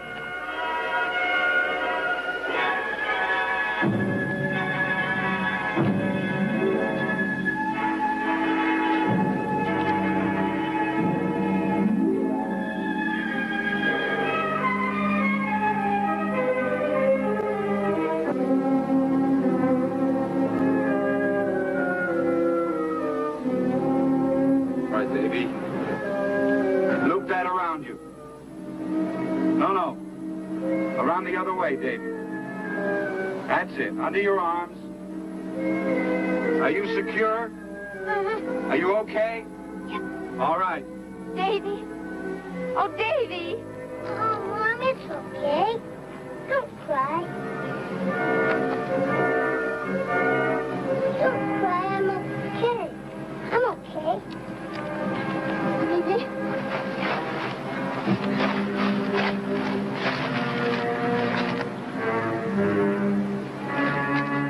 Oh, Davy.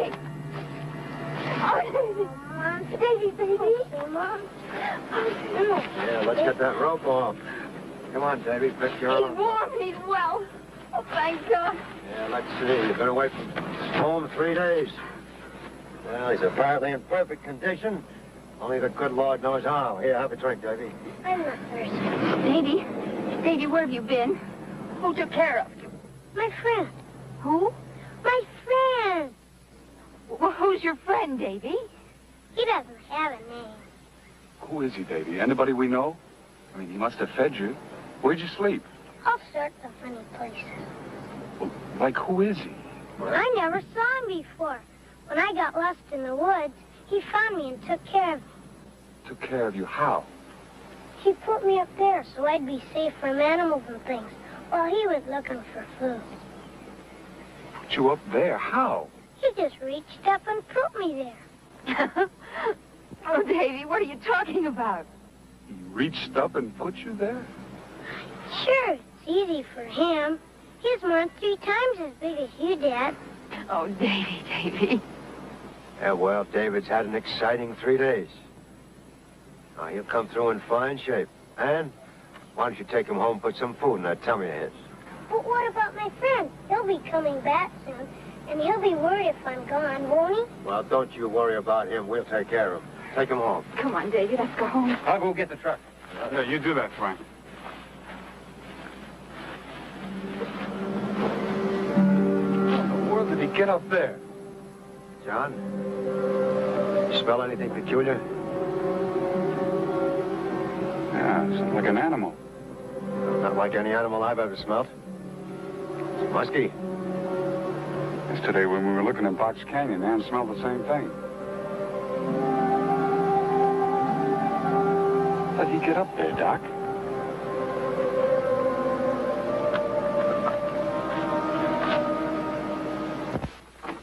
Davy, time to get off. Davy, time for breakfast. Davy? Davy? John?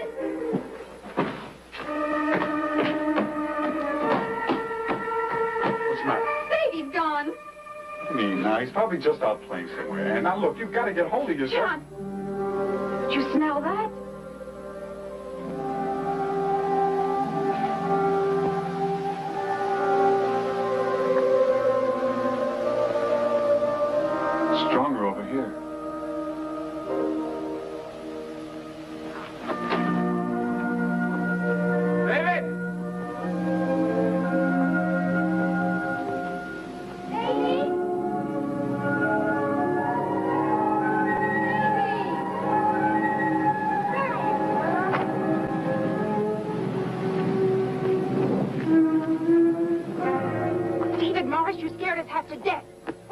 out here without your shoes. Now, David, I've had enough of this.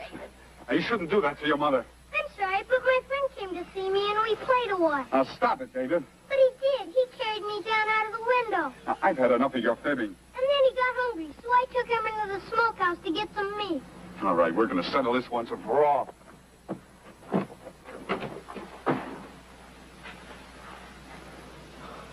John. What is that odor?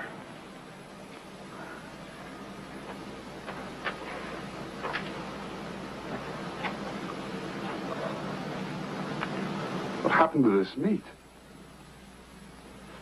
Davy? He didn't mean to do anything bad. He was just hungry. Mr. Morris, I got something to show you.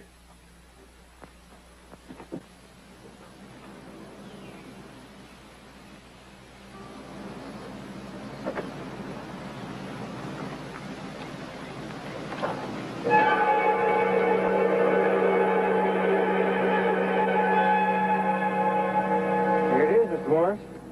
What is it? I don't know, Mr. Morris. Ain't no animal on earth makes tracks like that.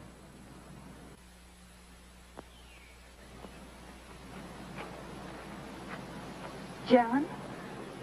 What is that? My friend. He's coming back to play with me tonight.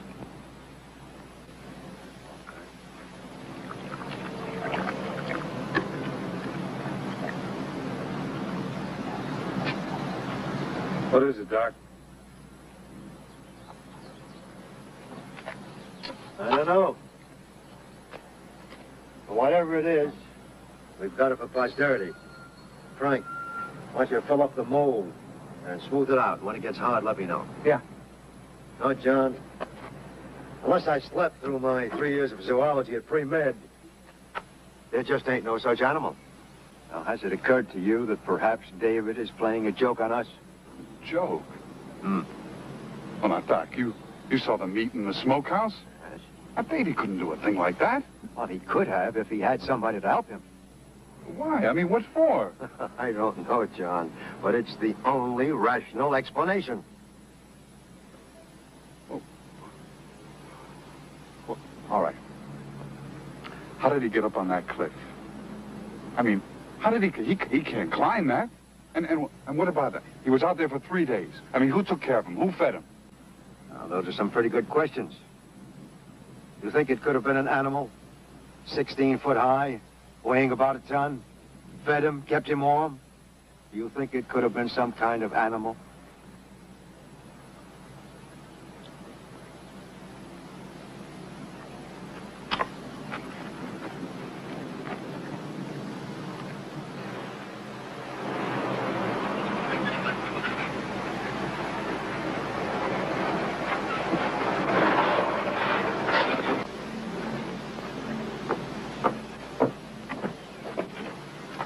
Mr. Morris, the men are here.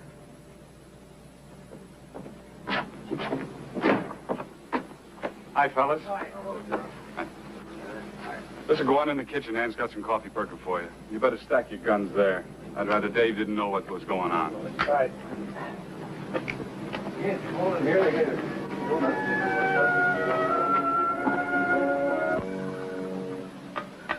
Ann's got some more in the kitchen. I'll get some.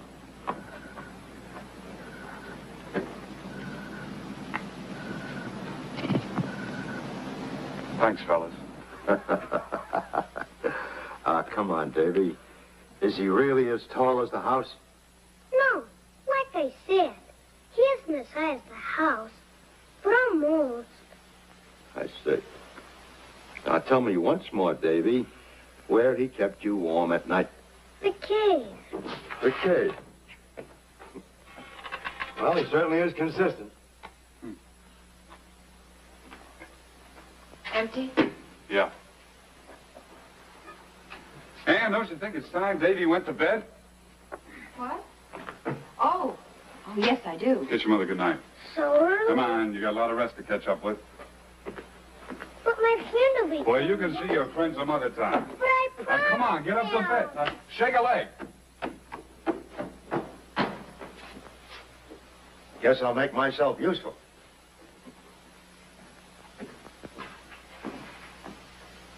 Ann.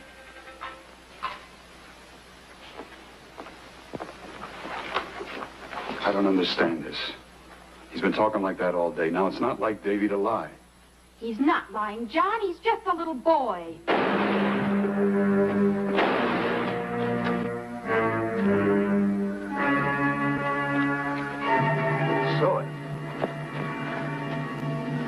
I saw it. Well, did anybody hit it? That thing's as tall as a tree, Mr. Morris. Wasn't a bit afraid. Walked upright. Came right to us. So we started a fire. I couldn't believe what I saw. Everybody started shooting. Well, what happened? Did anybody hit it? We don't know, Mr. Morris. It's too dark out there. It seemed real surprised at first, and it turned and ran.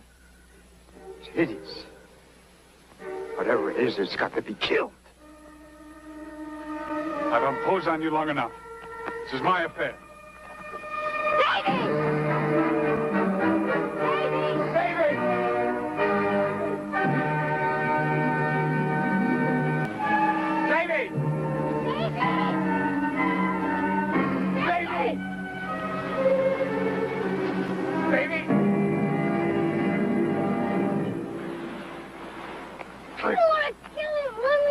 No, come on, stop it, Davy. Stop it. You want to give it to me, Davy. Davy. Davy. Davy. You want to kill him. You want to shoot him. Davy, nobody wants to hurt you. Nobody's going to hurt you. Take him home. Come on. Come on. Davy. Everything's going to be all right.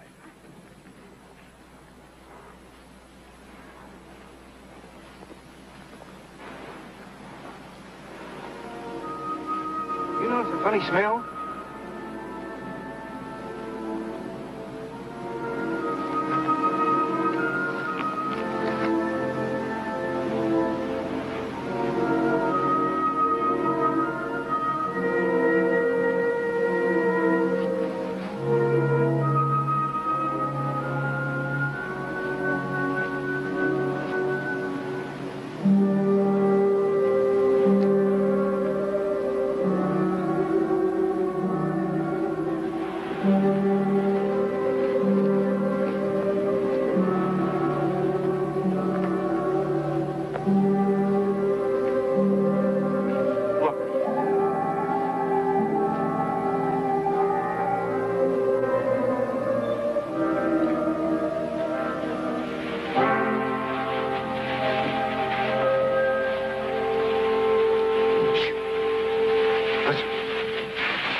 Where we found Davy back the mouth of this canyon. Right here, it narrows in, ends on that sheer wall of rock. This is the only way out. Well, then we've got him trapped. Whatever it is. Well, let's hope so. Mr. Morris, you didn't see it. That thing's so big it would take maybe a dozen shots to bring it down. We don't want to get ourselves killed. What are we going to do? Just wait? That would be too dangerous. Well, then what? We could burn him out. Burn him out? Yeah, that's right. There's a good stiff breeze blowing. Thank the Lord it's blowing towards him.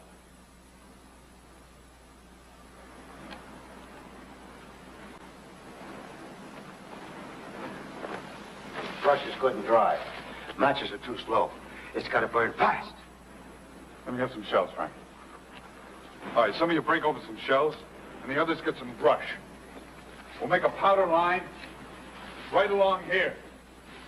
It's all right, Davy. It's all right. What are they going to do to him, Mom? Davy, you'll understand when you grow up that certain things have to be done. Why? Well, your friend, for instance, David, he's just too dangerous to be running loose. You wouldn't want him to hurt somebody. But he doesn't want to hurt anybody. All right, everybody clear.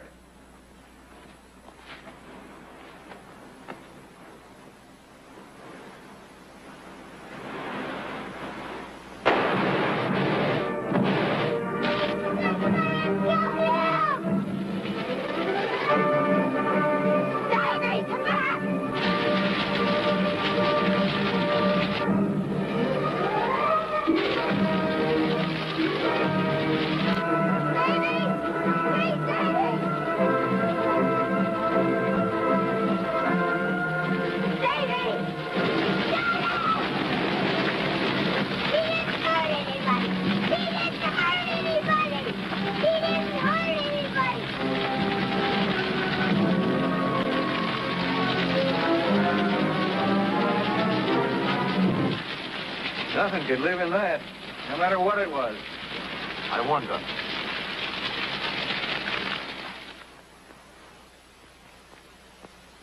Not so much as even a charred bone was ever found in these ashes. No sign. No remains of any kind. Perhaps the creature, or whatever it was, escaped. Or are you thinking, perhaps, that it never really existed at all? At any rate, Dr. Fraser was quite right. There just ain't no such animal.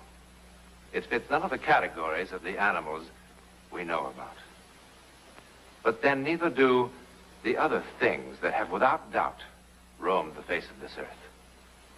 The abominable snowman of the Himalayas, for instance, or that huge creature reported to be seen so often in Oregon's lumber country. But then man is constantly discovering the existence of all sorts of things that are not yet to be seen in the Field Museum in Chicago. Unfortunately, all we know for sure from the facts of this story is that too often it is our way, or more likely our tragedy, to fear what we don't understand, and in our fear, strike out and destroy. In a moment, a word about next week. Summer nights are sizzling with MTV Summer Concerts on TV 33. Friday night at 8, Asia performs their hottest hits from Japan. Don't miss this rock and roll extravaganza. Get your MTV on Metro Media TV 33, your 7 p.m. news station.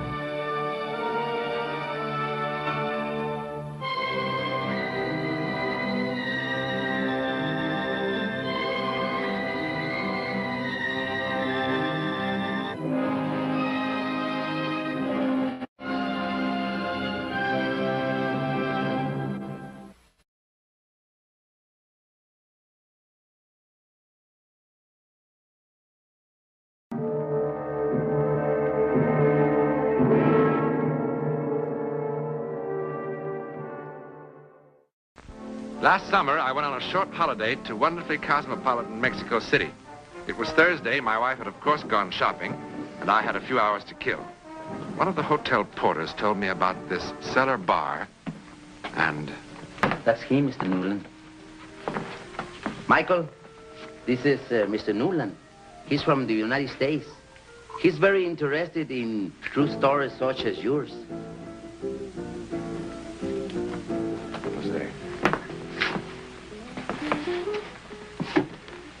I don't want to embarrass him. Maybe we should... Embarrass him? Why, nothing can embarrass him. Well, he tell the story to anybody for a little wine. Why don't you buy him some wine? All right.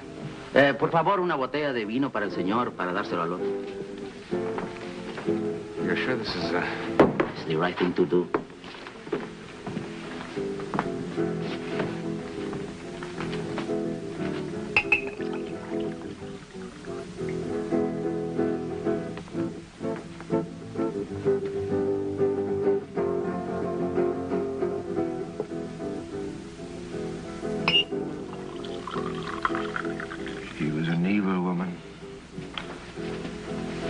Future. I was well liked. I had a pleasing personality.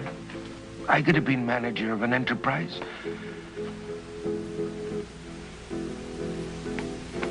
I was handsome, too. Handsome. But she promised me so much. She promised me everything, and she treated me so shamefully.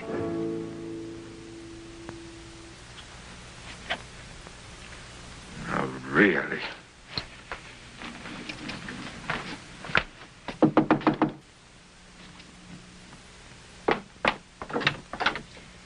Countess, it's 5 minutes after 9. We're already an hour late. Then we'll be 2 hours late. Reasonable, darling. Close the door.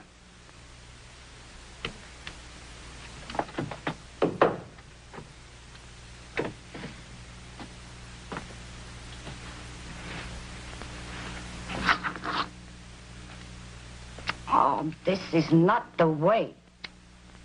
After all those centuries, would you have at least learned to comb my hair? Take a letter properly, or keep my books properly, or do something properly. I'm sorry. Both of you bore me so. He with his fading Irish charm. And you... Well, even you know, I don't know why. I really do my very best, ma'am. Yeah, I really do my very best, madam. Bring the necklace.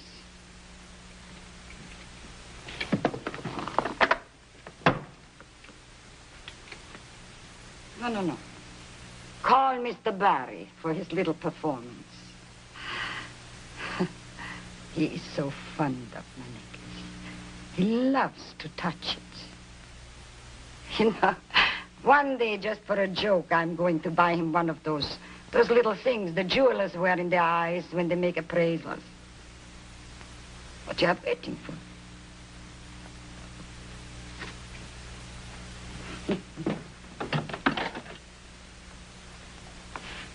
Countess Lorenzi wants you to help her with her necklace.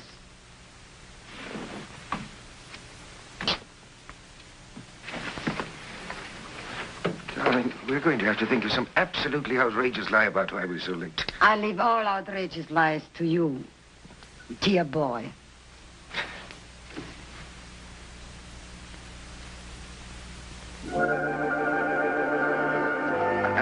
I'm sorry, darling, but this clip always did give me so much trouble. But you put it on me so often, you should be able to do it with your eyes closed. Well, I'll do it.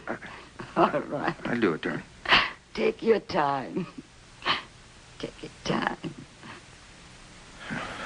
There. There now. There you are.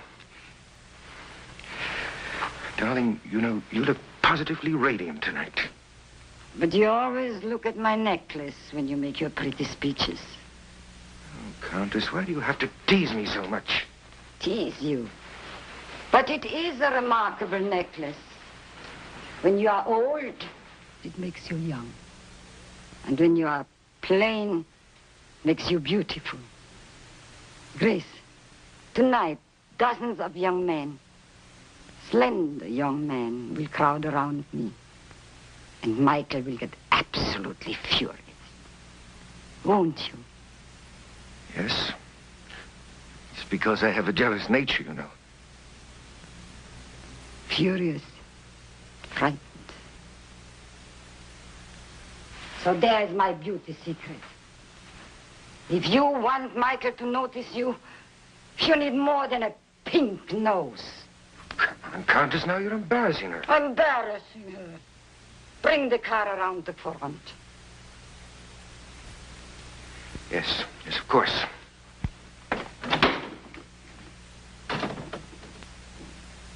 You know, you behave quite ridiculous in front of him.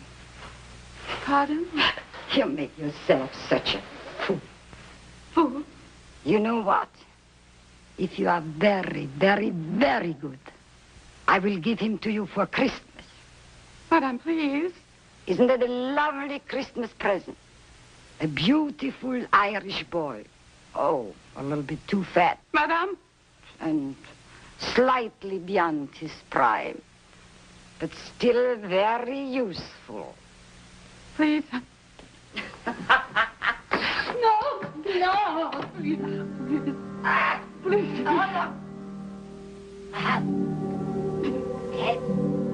Hey. Can you breathe?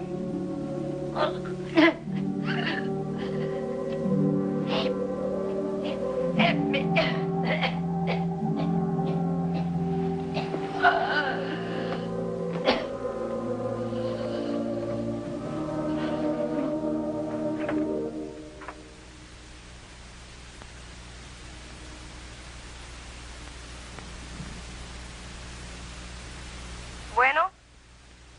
Bueno?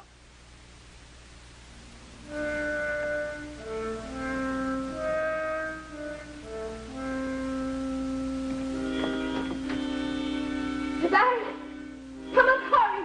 Something has happened. What is it? The Countess, she's ill.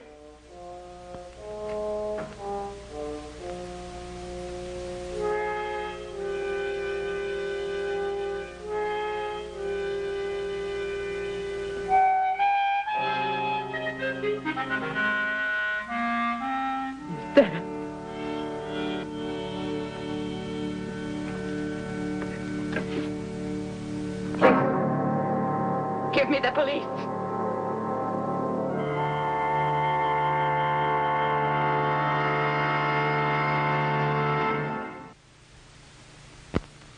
What a stubborn old woman she was. I don't know how many times I told her. The doctor warned her again and again about her heart. Cut down on your activities, he said. Or you'll be sorry. But no. She just wouldn't listen. I tried to help. But before I could reach her, she was dead. The Contessa dead. It just doesn't seem possible, does it? I'm sorry to have kept you waiting. It's perfectly all right, Mr. Rivas. Please sit down, Miss Harkness.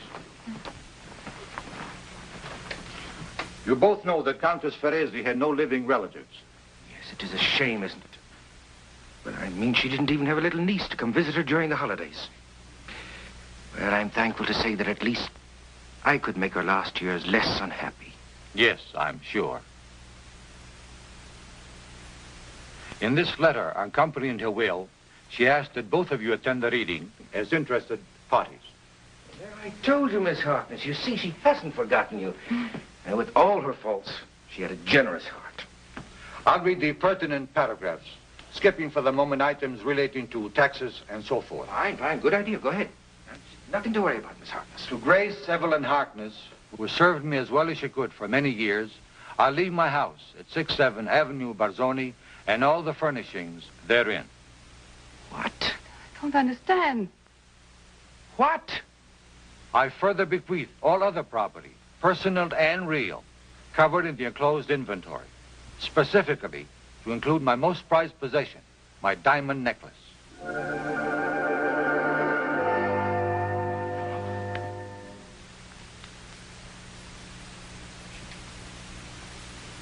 She didn't even mention me. My name isn't even mentioned in there, is it? Yes, Mr. Barry. I leave to Michael Berry the sum of 30 centavos, which should be enough for bus fare to his young lady friend at 1216 Rolando Plaza. I am certain the tranquility that Mr. Berry will feel, knowing he is no longer in danger of being discovered, will more than compensate for any monetary consideration.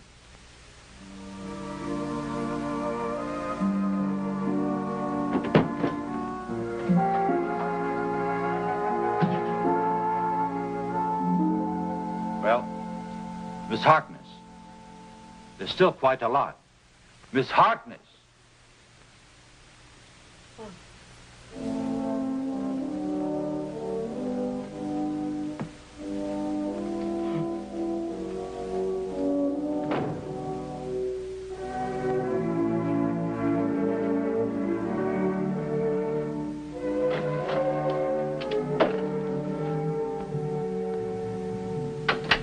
Expected you at 9. Well, I came at 11 instead. Yeah, I won't be needing that anymore.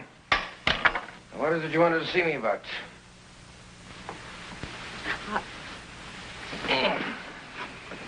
Champagne is probably warm. Oh, so now we're drinking champagne now. Just for tonight. Well, would you open it for me? I alone would, but I will, ma'am. Yeah. So, we're the new lady of the house, are we? How's it feel? Frankly, I am still in a daze. It has only been a week.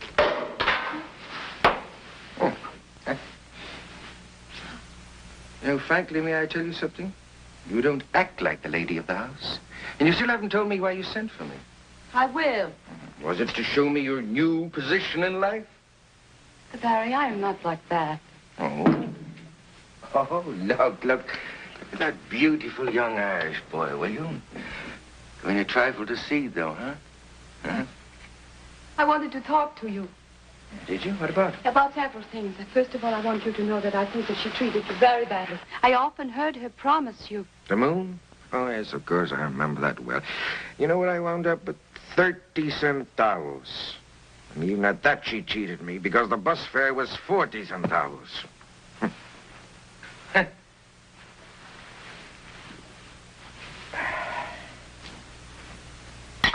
Oh, I beg your pardon. I'm forgetting my manners, may I? Of course. All you want. And help yourself to the hors d'oeuvres. They may be stale, but I had them made. make the kind that you like.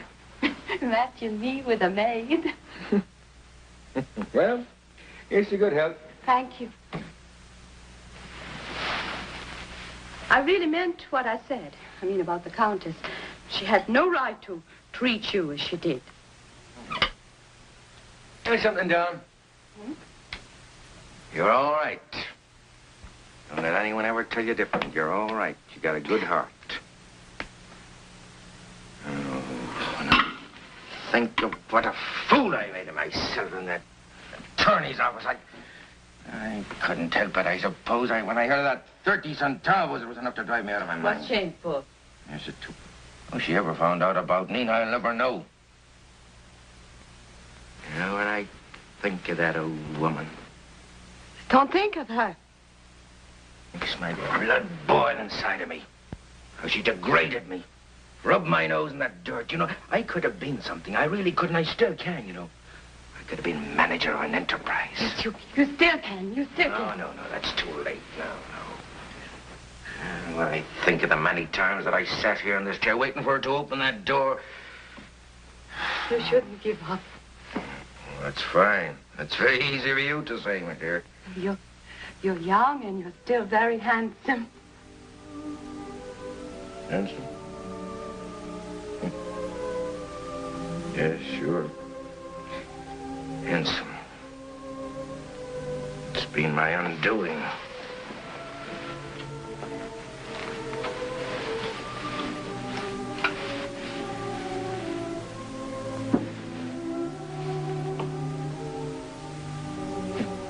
About that young girl, Nina, What about her?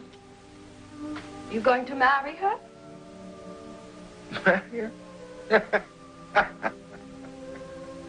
Oh, Valerie, you know, when she heard about the will, you know what happened? She just, and I haven't seen a hide nor hair of her since. But did you ever think? Is she very young? Well, I don't know. She's about 25, 26, something like that, I guess. I thought she looked about 30. And the Countess was much too old. Forgive me for being forward, but did you ever consider that a woman your own age could offer you a great deal more than either one of them? Understanding, companionship. Excuse me. Listen to me, babbling away. What did you say? Get some champagne. Just a minute. What did you say about Nina a moment ago? Nina, what about her? A moment ago you said something about her. Nina? Yes, Nina. Well, why do we have to talk about Nina? You haven't commented on my new clothes. It is very ungallant of you, Mr. Barry. You always spoke of how lovely the Countess looked. And I went to the same dressmaker. Oh, goodness, they charged me enough for the hair.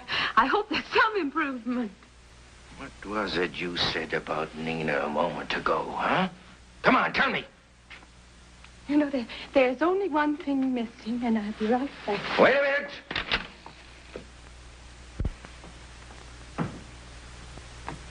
Wait a minute, do you hear me? Come back here.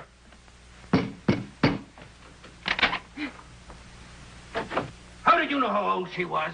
How'd you know what she looked like, even? Come on and open up this door and answer me. Come on! Oh, yes. Now I see it. That's how the old woman found out about us, because you saw us together someplace, isn't that it? And you told her. And that's why she tried to ruin me. Come on and open up the door, you hear me? Open it up! You told her. Oh, come on now. No use in trying to pretend to me. Come on, you not fainted. Come on.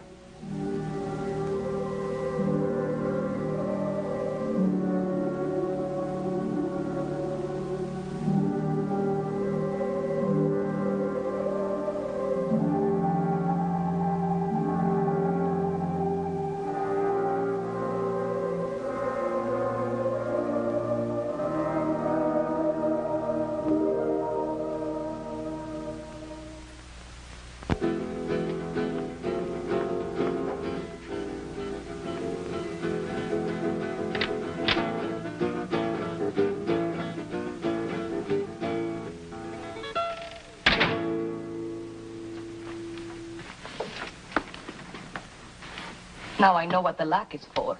What a nice way to say hello. Oh, I can say goodbye much better. No, Nina, you're a terrible girl. I always told you. You know that I've spent almost a whole week looking for you. You should have spent it looking for another nice, rich old woman. Nina, please.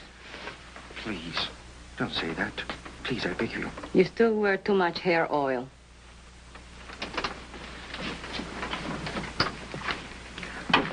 Aren't you even going to ask me why I came by? I'm much too busy for riddles. I've got a date. With who? Somebody who can show me some fun. Somebody with something in his wallet besides pictures of himself. Somebody who'll fit mistakes instead of pipe dreams. Also somebody who's not 17 years older than me. You stole it. Oh, no. The Countess promised it to me 1,000 times, and I insist on people keeping their promises. I never saw anything so beautiful in my life. Yes, it is, isn't it? 180 diamonds. And each and every one of them absolutely perfect. Do you know it's worth more than everything else she had put together? You must have stolen it. Now, why talk about it? I'm keeping you from your date. Yes, I think I'll have to be going now. Going? That's what I merely dropped around to say goodbye. Unfortunately, I'm cursed with good manners. Going where? Oh, I don't know. Rome, Madrid, Paris, Havana, I don't know. Any place to go. You tried to sell that necklace, and the only place you'll go is to jail. Oh, no, darling, you're wrong. Not if I sell it one diamond at a time. But here, now, forgive me. I'm keeping you from your handsome young man. Goodbye. Wait. Don't go. I've missed you, Michael. Have you? Really? Of course I have. Yes, of course you have. Look, you promised me so much, and then to end up with nothing. You know how you felt about the old lady when you ended up with nothing. Oh, it's a foolish date, and he's the most foolish man imaginable. Don't go. No, darling. I am the most foolish man imaginable.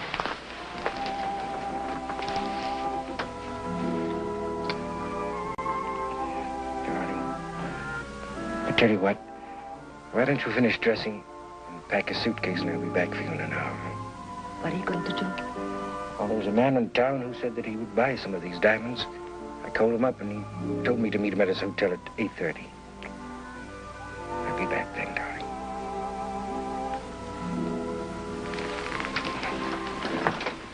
Michael, may I see them just once more? Really? They're so beautiful. They almost hypnotize you. It seems so wrong to break them up. Yes, but I imagine when you see how much money they realize that you'll feel much better about it. Now, come on, give them to me, darling. Just once. Oh. Just for a second. Darling, look. Just that I can see myself in the mirror with them on my throat. Darling, I promised the man 8:30. Dearest, just for a second. Oh, well, all right then. Come on, I'll help you with the clasp. Oh, I'm so excited. You know, it's a funny thing. Now that they're mine, I don't feel at all nervous about them. I never saw anything so beautiful in my life. Look at me, Michael. Just look at me. Now, come on, let's have them back. Darling, what's the matter? Nina, darling, what's the matter with you? Take them off. Nina. They're choking me. Oh! Help! They're choking me. Oh! Help!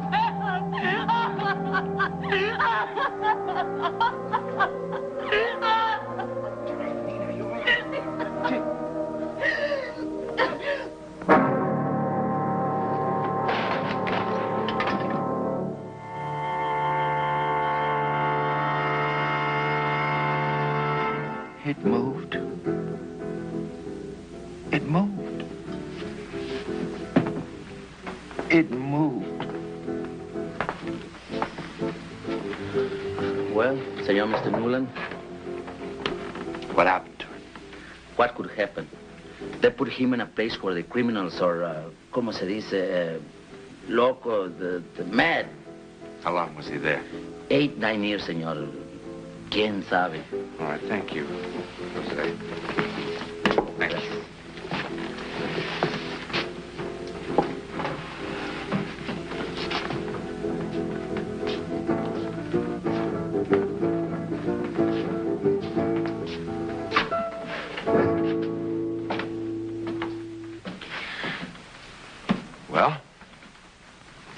What do you think? Did the necklace really move? If it did, it isn't the first time that a necklace seemed to have a life of its own. Around the turn of the century, a lady in Brighton, England, was most certainly strangled by her string of pearls. But how could such a thing possibly happen? Well, the psychic answer would be that somehow the vengeful spirit of the Countess managed to impart some sort of life, an evil life, to her necklace. Or if you want a more rational answer, as Jose the porter says, quien sabe? Who knows? In a moment, something about next week.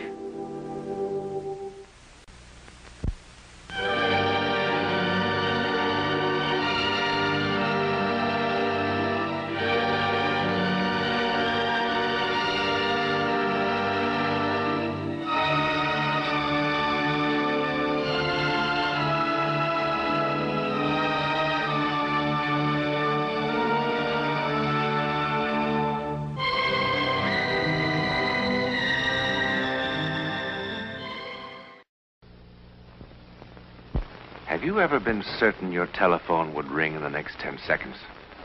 Or have you ever walked down a strange street and had the feeling that you knew what lay beyond the unturned corner? Yes? Then you've had a brief encounter with the world of the unknown. You are ready for the actual human experience that follows.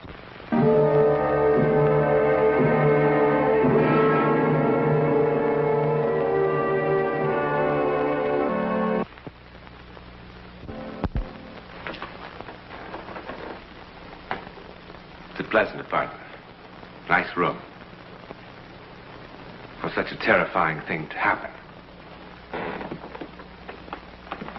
But who among us can ever know when or where the psychic lightning will strike?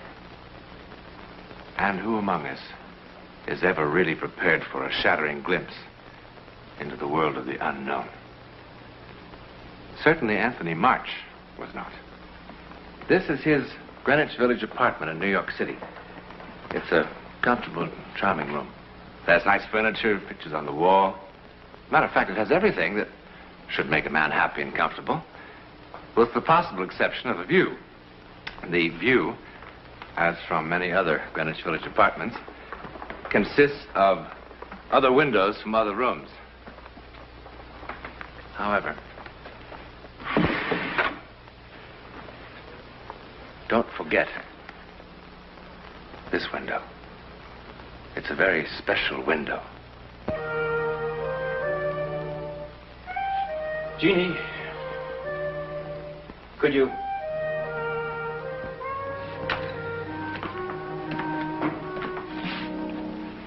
Could you look a little alive? I'm alive. Not as alive as a dead duck. Look, Mr. March, for $25 an hour, you're not going to get Audrey Hepburn, you know. I mean, working nights and all. And in this heat. Now, sometime you think we might get some small quality into a picture? I thought getting quality was your department, Mr. March. That's very good, Jeannie. Very good.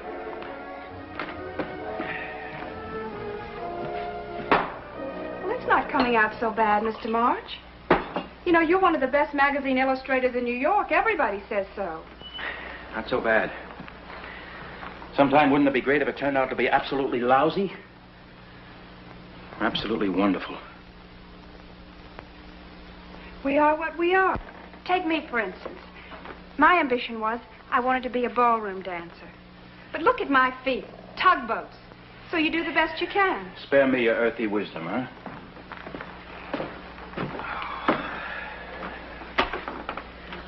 So hot.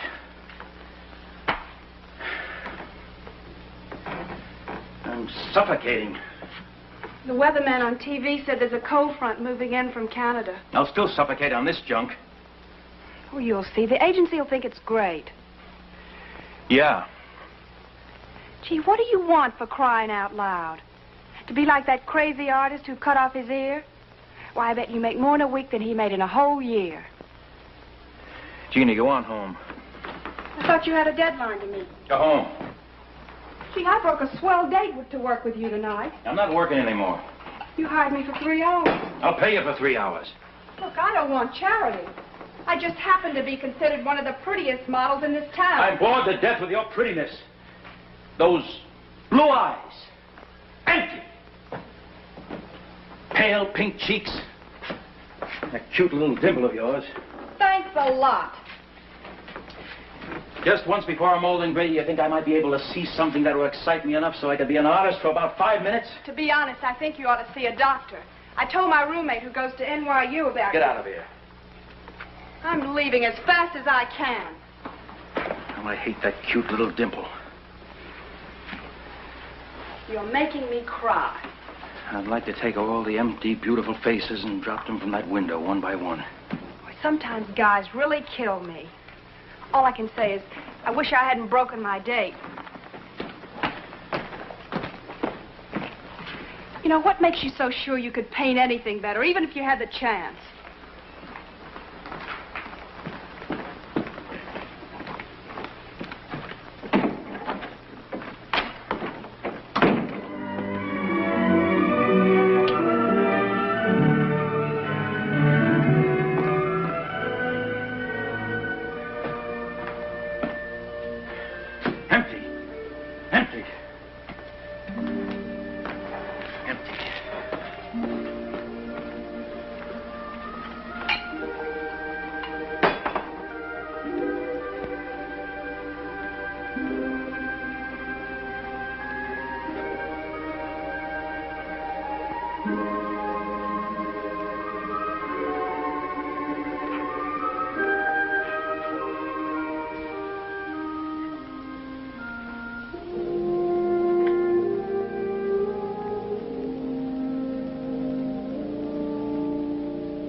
Don't like too much cooking in this heat. It's all right.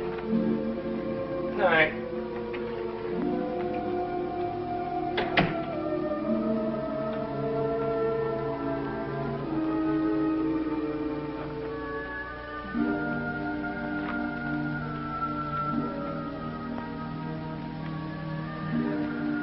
Oh. No.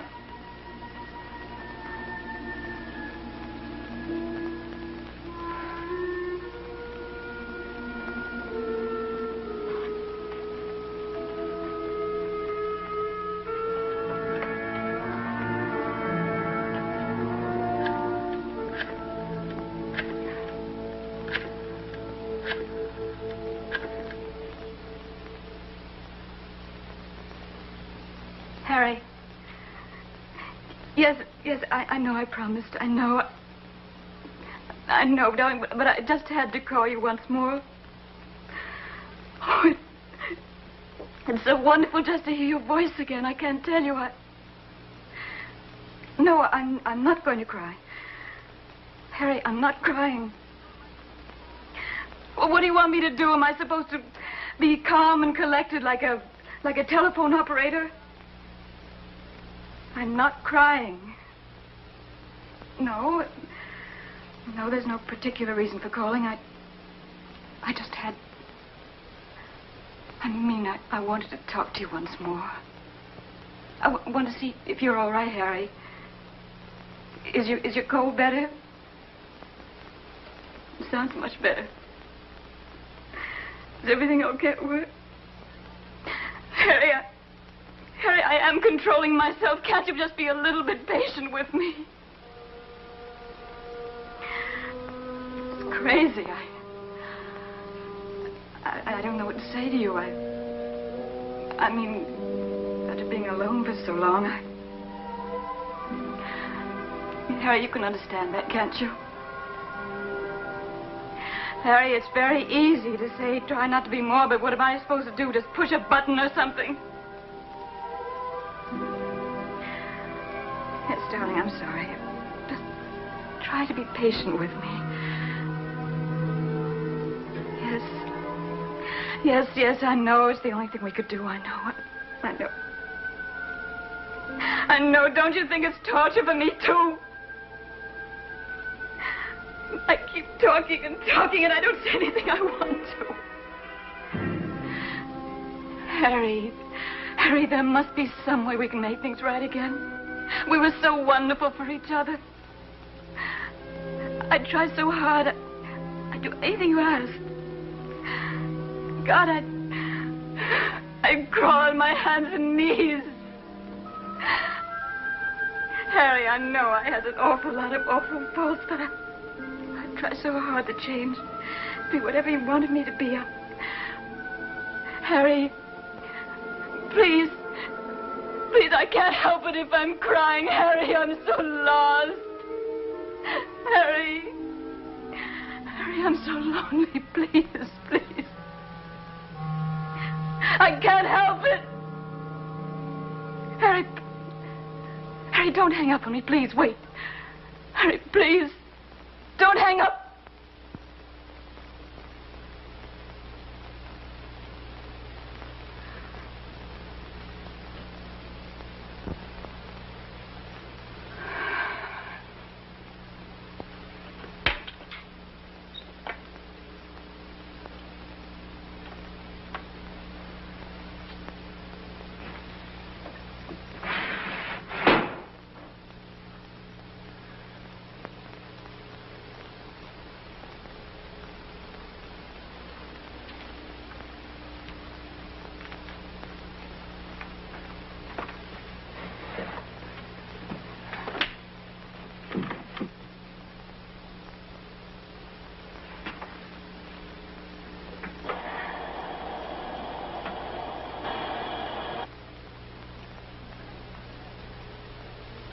Lady, what are you doing? Lady!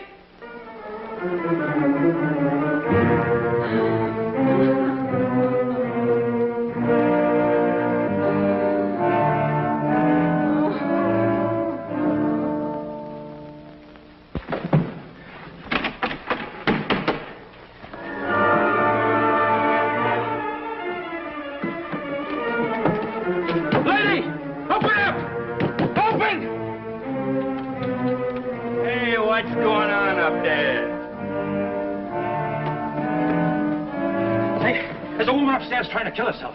Are you drunk, mister? I saw it from my window. Come on.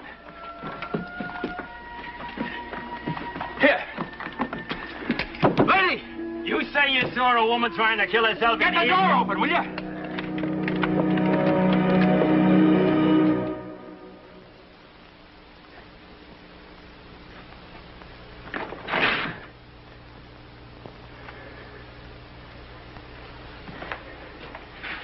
But she was in here.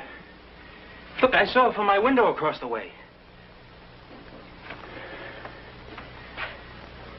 You think I'm playing a game or something? Mister, if someone tells me a dame's gassing herself in one of my rooms, I come a-running.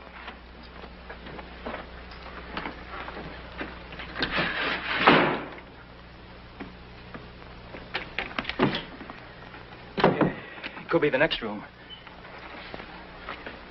Maybe she's in here. Traveling man's in there, an old fella from Toledo. And like the sign says, he don't want to be disturbed. Look, I tell you I saw her. Sorry for the disturbance, Mrs. Halverhan.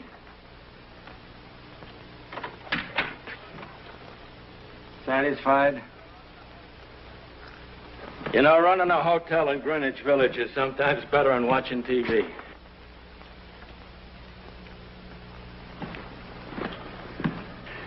I'm not crazy. I saw her. Go on home, mister, and sleep it off. I'm not drunk.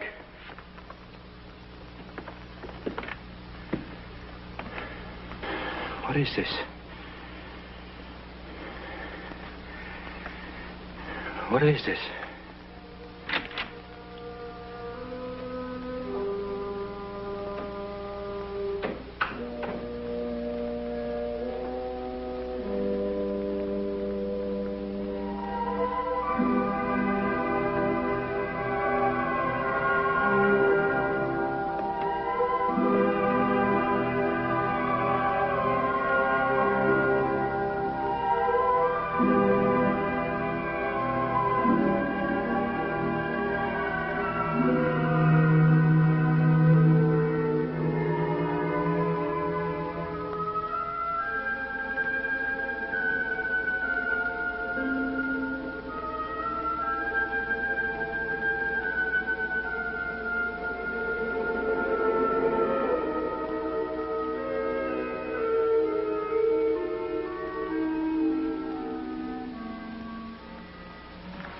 But the owner don't like too much cooking in this heat. Yes, all right. Good night.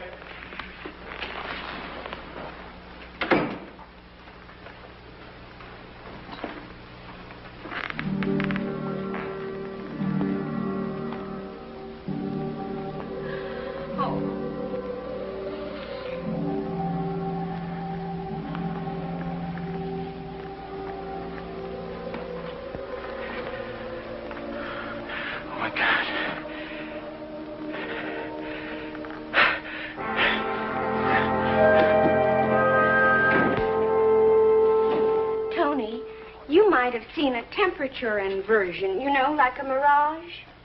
Ella, I did see her. I swear I did. Leon says you have to drink at least 4 full cups of black coffee. I don't care what Leon says. I did see her. And it's always good to use plenty of sugar. When a person's blood sugar gets low, lots of things can happen. Why is it? A woman marries a doctor, and in 10 minutes she knows more than the Mayo brothers. What was it this time? A boy or a girl? False alarm. Again? Again. Somebody who's already had 5 children you'd think would start getting good at it. Not Mrs. Monahan. Well, you look a little better than when I left an hour ago. Yeah, I guess that shot you gave me did the trick. I feel... You know, this is really one for the book. This character needs a head shrinker, so he comes to an obstetrician. The obstetrician and his wife happen to be my best friends. When this thing happened for the second time, all I could think of was to come running. Leon, it couldn't have been a dream twice. I was awake. I know I was awake. Half awake, Buster. Big difference. Subconscious going on like a house afire. You want to know the technical name for it? Ask Ella. She knows all those big words. Well, it does have something to do with the layers of sleep, Tony. Your subconscious is lamp. Is that her? Yeah. Looks like a thyroid case. Next time you see her, tell her to have a basal metabolism. Very funny. Look, what happened to you is happening right now to 50 different people. If you want my honest opinion, you had a little bit too much to drink. You fell asleep, and you had a recurrent nightmare. All right. Don't believe me? Go see a psychiatrist. He'll tell you the same thing and send you a nice bill. Leon. Now, if you'd ever been wide awake and bright as a sparrow, and maybe tying your shoelace or shaving that ugly face of yours, and you'd seen a woman that wasn't there, that would be different. What do you mean different? Ella's very fond of you. We'd come to visit you every other Sunday. Bring you some nice chicken soup and some homemade fudge. How do any of your patients stand you? Because I always deliver boys. Oh, no. Hello? Yes. It's Mr. Monahan. Tell him I ran off with my red-headed nurse. Well, how often, Mr. Monahan? He says his wife's pains are coming every 2 minutes now. Tell him I gave up medicine as an impulse. No, now, Mr. Monahan, it's all right. Don't you worry. You know your wife's all right. He'll be right there. Yes, Mr. Monahan. You think you've got nightmares? Oh, look, Tony, do you think if I thought there was anything really wrong, I'd kid around about it? Hey, you know, maybe it's just the ketchup stains, but that looks different from the most of your tripe. You go home and get a good night's sleep. You, I will see later. It's not just different. It's alive. Yeah, to me, it is. She looks so sad. That's what I mean. It's alive.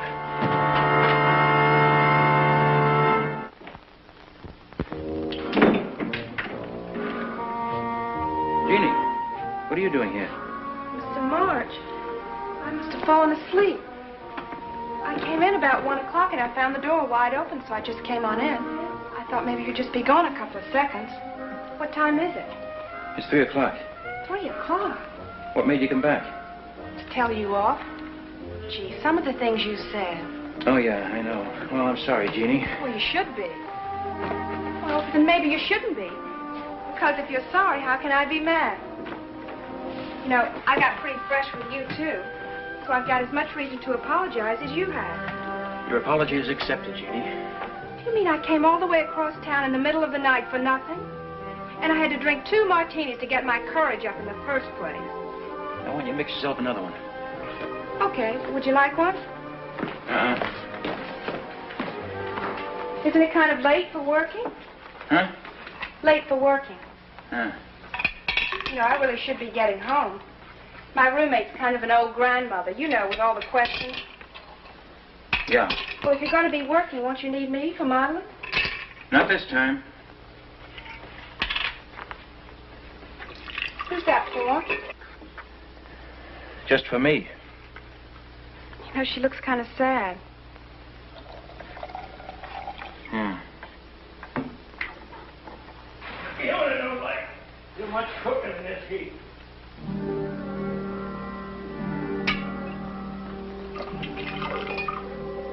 Jeannie. Look out that window. What for?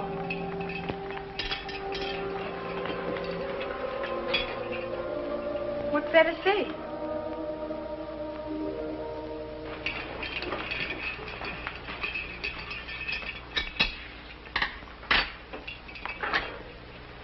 You know, Mr. March, I really am sorry about what happened. The way I lost my temper and all. But you kind of lost your temper, too. I think it's kind of nice how we're both so sensitive about our work. You know, right after I left here, I went straight home and I asked my roommate, you know, the one... I can't help it if I'm crying, She's Harry. majoring in psychology, and I asked her what she thought I should do about what I said to you this afternoon. She said, well, I should Harry, come straight over here and please. apologize. Get it off my... Please, I'm so lonely. What's the matter, Mr. March? I can't help it. Mr. March, are you sick or something? Harry, don't hang up on me, please. I mean, have you got a pain or anything? Don't hang up on... Mr. March, do you want me to call a doctor?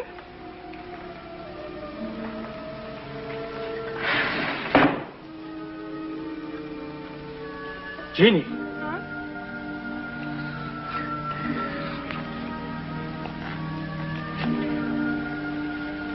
What's that lady doing, Mr. March? Mr. March, that lady's trying to kill herself.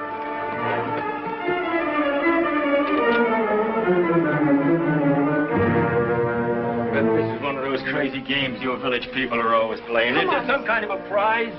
Do you get a bottle of that green liquor that drives you nuts if you can fool me twice?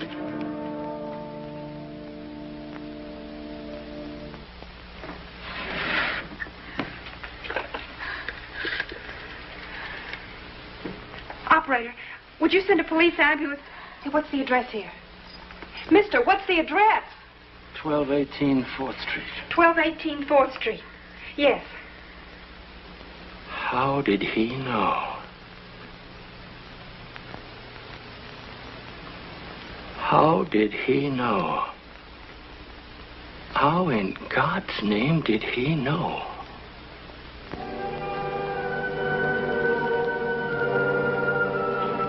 He could offer several impressive and complicated theories about time, which might explain what happened to Anthony March and the lady across the way.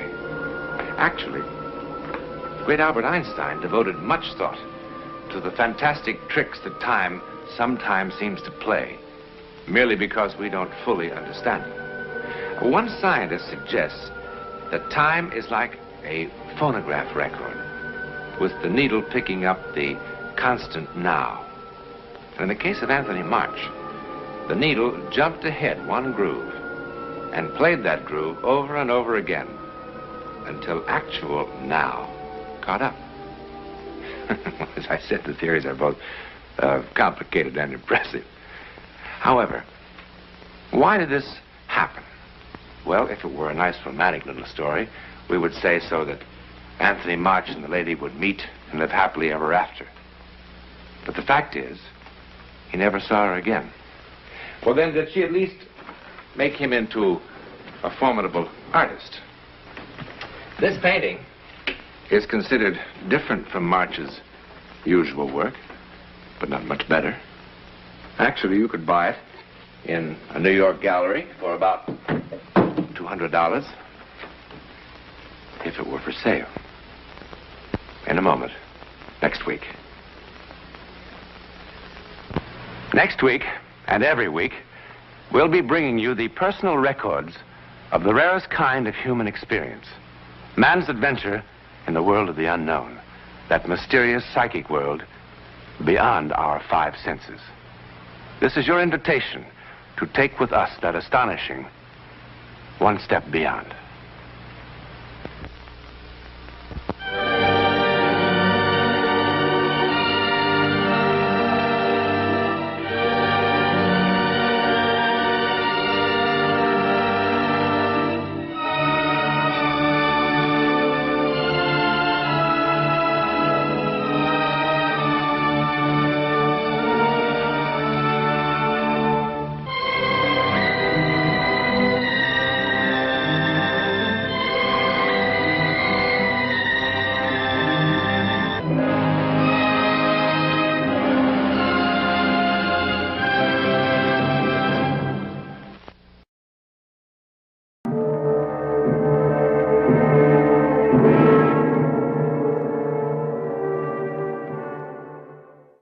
Jefferson High School.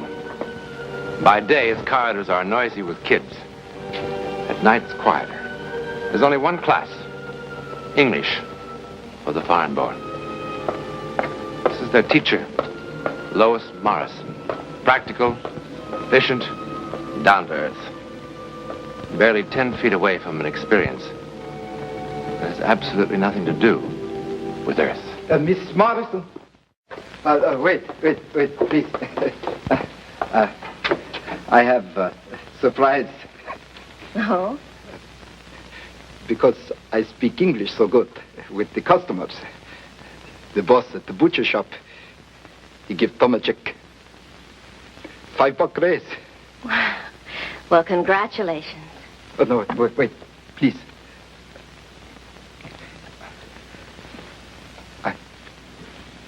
To you should go congratulations. To a lovely lady who teaches me. Thank you. Wait, please.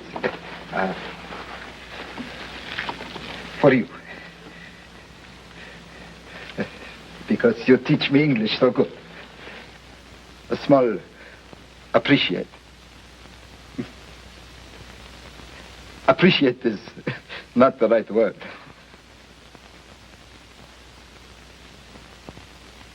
Well, I couldn't possibly accept this.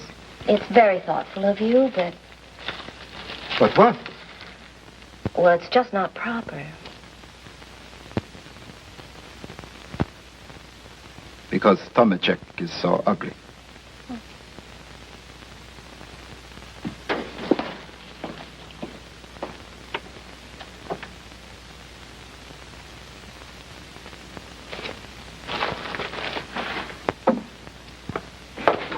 Good evening. Good evening.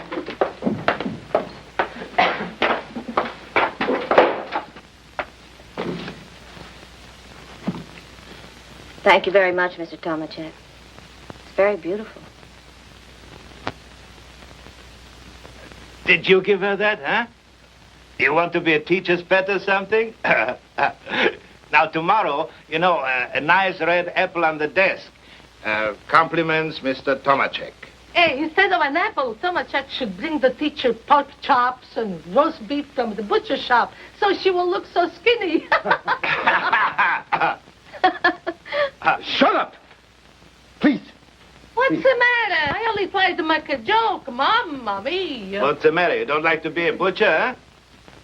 Shall we go to work? Well, words that sound the same but have absolutely opposite meanings. Do you have any words? I know a bunch. I wrote them down. Sense, like brain. And sense like pennies. Bear like animal in zoo. And bear like, excuse me, you know, no clothes. That's very good. Two like 1, 2.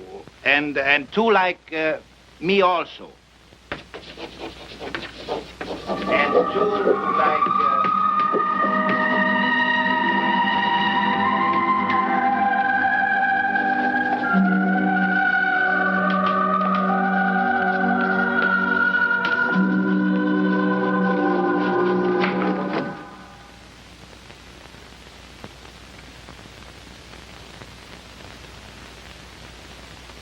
Excuse me, what kind English is that?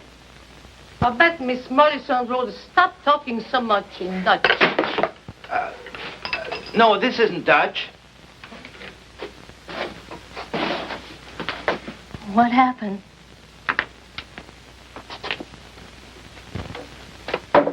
I don't understand.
No. No. No. No. It cannot be. It cannot be. It cannot be. Mr. Tomacek.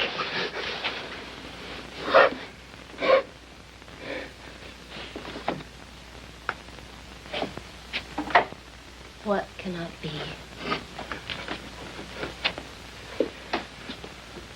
How can you write like her?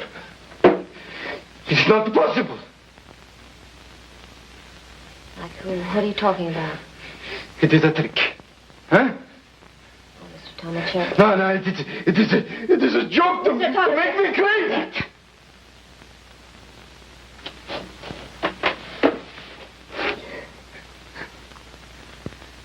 What is happening here? What is happening to me? That is Clara's writing. How could I possibly write like that? Yes. How could you write like my Clara? She's dead. 5 years. 5 years. In January. In the old country. What are you talking about? I have letters from her in my room. It is the same writing. Have you gone out of your mind? I showed it to you. No. You must be mistaken about the writing, Mr. Tomacek. Do you speak my language? You sure?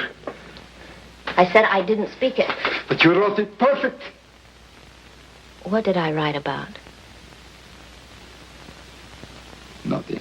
Well, must have been something. Foolishness. What a young girl in love would write. Like what my Clara wrote to me. Where did you say those letters were? I told you. In my room. I must see them. Will you turn out the lights, Mr. Tomacek?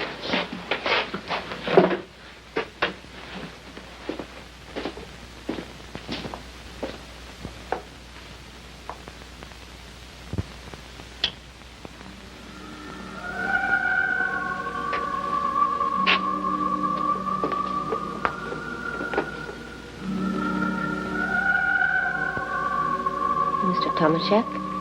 What is it? the darkness. You remind me of Clara.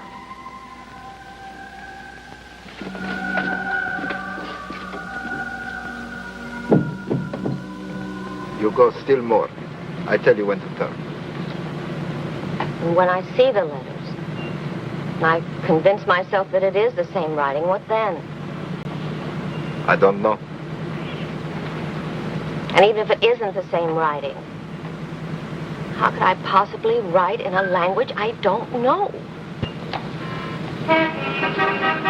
Go through red light.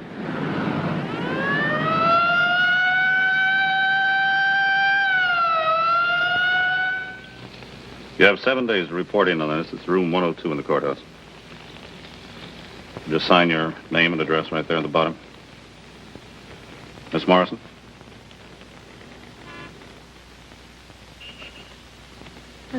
I'm very nervous tonight. I can see that. I honestly don't think I could hold my hand steady enough to sign my name. Well, you just do the best you can. Couldn't I just accept the ticket and just let it go at that? No, ma'am. Why? It's the law.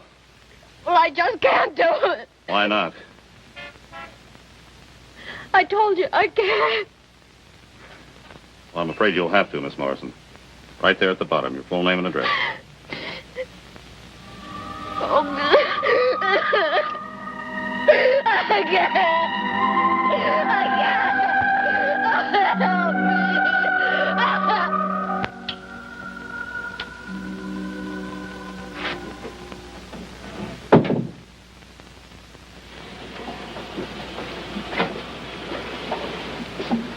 Well, you look a lot better. I feel a lot better. I told you, the hypo and a couple of hours rest and you'd be as good as new. Can I go home? Well, let's just have a little look-see.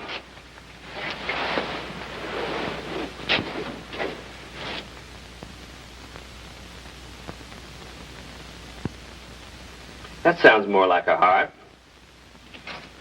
I must have thought I'd gone quite mad. I've seen a lot worse. It's true, though, Mm-hmm. about the writing. I know it must sound absolutely crazy, but it's true. Yes, Miss Morrison. Don't say yes, Miss Morrison, like that. 8 other people saw it, too. Well, I'm sure it's something your own doctor can explain quite satisfactorily. I'd see him first thing tomorrow.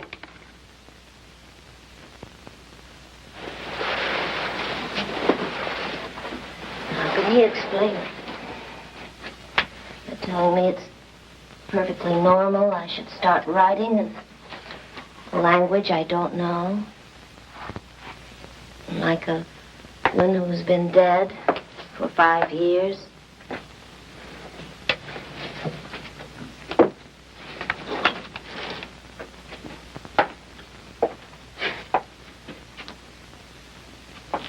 Man who was in the car with me, Mr. Tomachek. Ask him. I sent him on home an hour ago. He would have told you. We talked a little. Well, what did he tell you? Look, you just go home, take 2 of these, and the doctor to give me a ring. What did Mr. Tomachek say? Miss Morrison, there's a 4-year-old kid in the next room who swallowed about a pound of birdseed. What did Mr. Tomachek say? Didn't he tell you about the writing? Well, yes. He said you wrote something on a blackboard. And it upset you very much.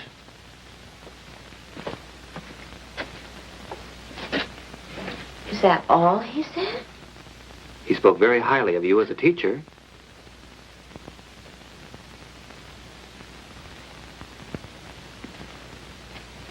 Well, didn't he tell you the writing was the handwriting of a dead woman? No. Look, these things happen when a person's overtired. Nothing to worry about. If you take care of it right away.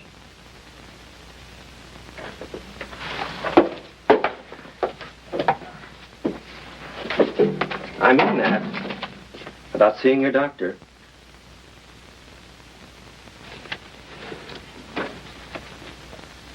Where's my car? In the parking lot.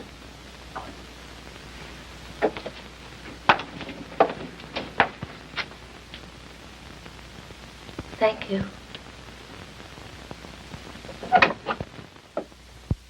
Sit down, please. Sit down.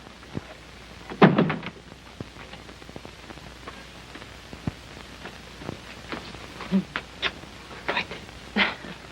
That's all I hear. Breakfast, supper, teacher, teacher, teacher. You would think you are anyhow the queen of some place. Well, see, it's late. He's usually home studying. You would think he's a college professor instead of a butcher, the way he studies. Oh, somebody should really take care of him.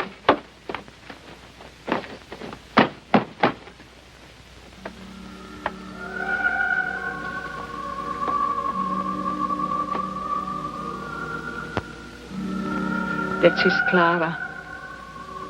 She died. He cries like a baby at the mention of her name. A grown man. It's incredible.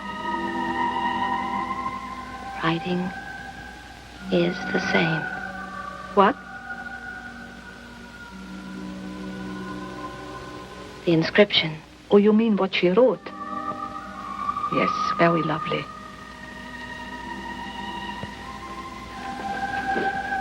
Do you read the language? Yes, Mr. Tomacek and I are from the same province. She was lovely. Sit down. Sit. He will be here soon now. It's very late. He will be so proud. His famous teacher is here.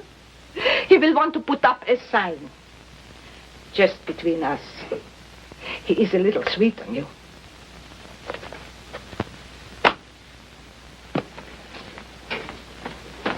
Oh, excuse me. I don't think I will wait. Oh, you got to. He would be so disappointed. But would you ask him to telephone me as soon as he comes in, no matter how late? Sure. Just write down your number on the pad. Oh, I'm in the book.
Hello?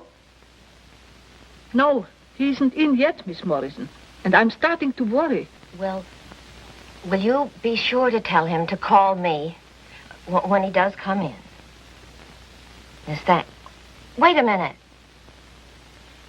Wait a minute. Maybe you can help me. Well, I think I could, but it's been a long time. I'm out of practice. It's just a few words. I just want to know what they mean. That's he or him. That's is. That's, let's see. Oh, you know, like outside. Who is it? Me, Tomatic. Oh, hold on, just a minute.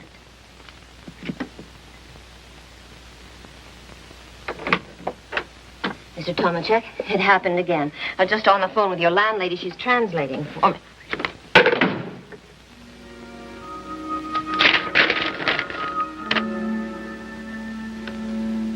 You should have listened to Clara. He is out there. Do not let him in. He will kill you.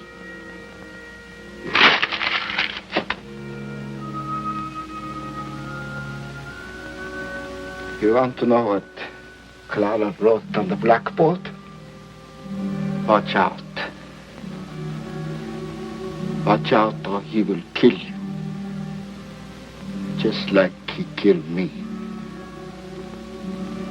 Watch out.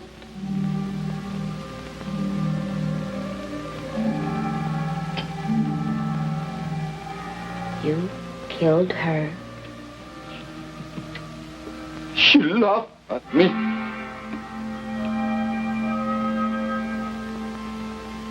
It was a field near our village, the outside.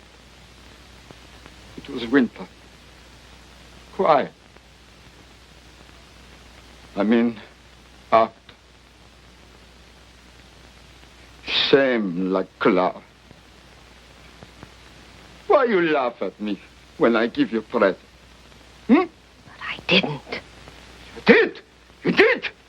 But I took it. From pity, yes. You think Tomacek is ugly, huh? No. Inside Tomacek is good. Fine. Like a prince. You don't know. You laugh. You hurt. It's like to poison. She don't laugh after you know. You.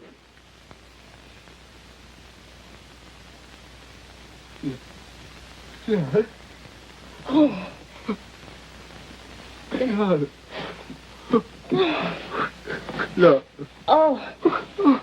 Claude. Claude. Claude. Claude. Claude. Claude. Claude.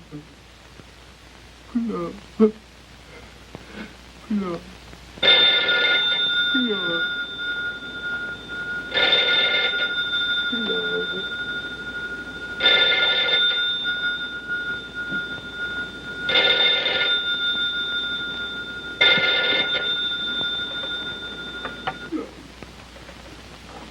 Hello? We got disconnected.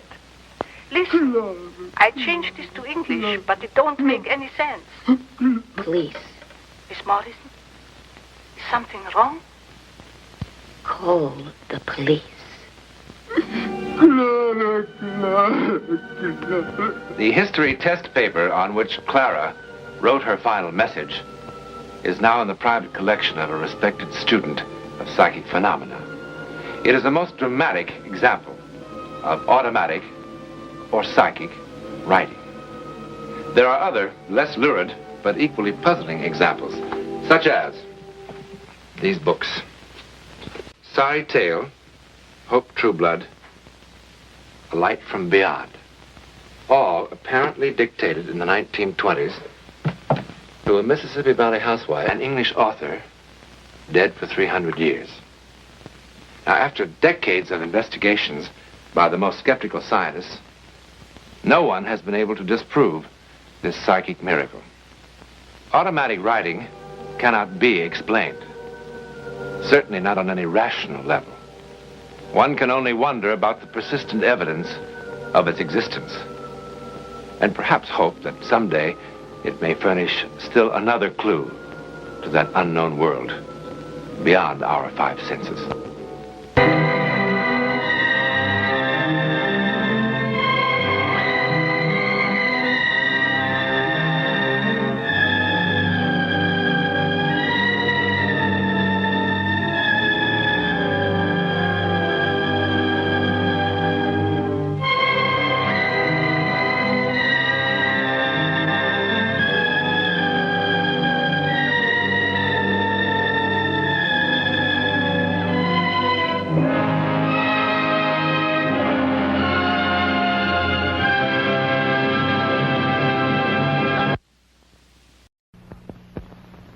The amazing drama you're about to see is a matter of human record.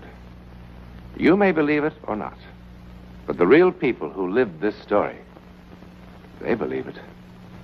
They know. They took that one step beyond.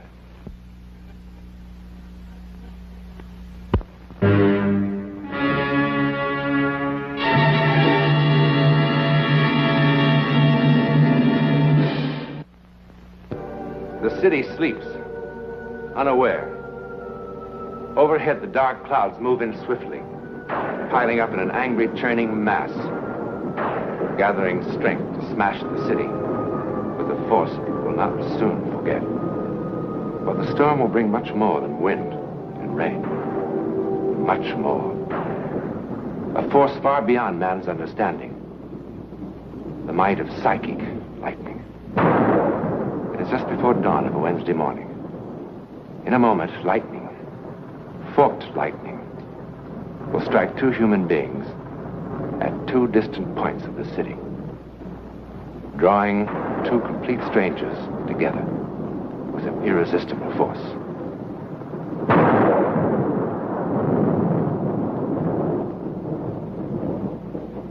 One of them lived in this house. George! George? George, wake up, wake up! Oh, George, it was terrible. What? I saw you dead.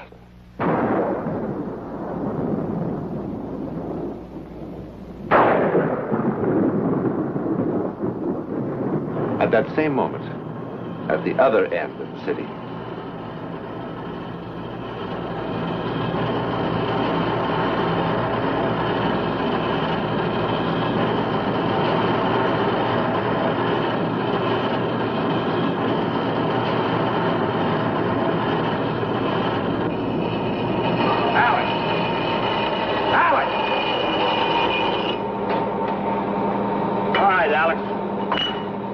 You had it. Come on.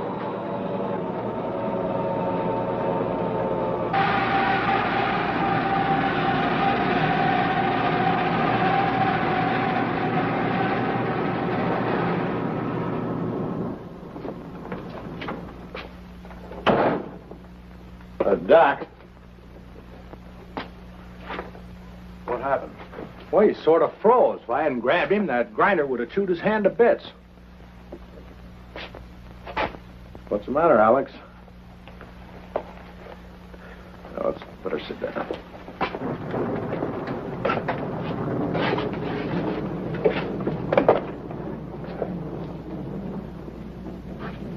Well, let's see what's wrong with you.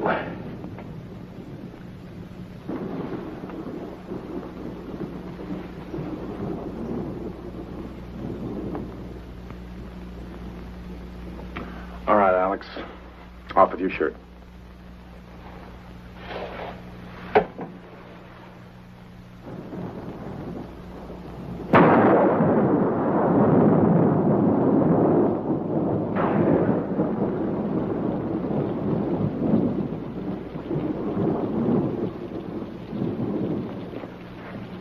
Ellen?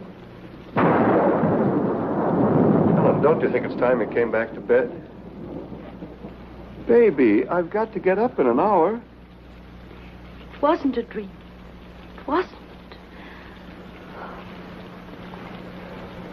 Sure, I know. It was a premonition. Your grandmother's gypsy blood talking to you.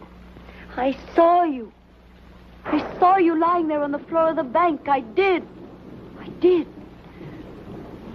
It was as real as anything that ever happened. Ellen, baby, darling, we've got to get some sleep. You don't believe me? Sure I do. But you're acting like a child. Everybody has bad dreams. It wasn't a dream. It was different.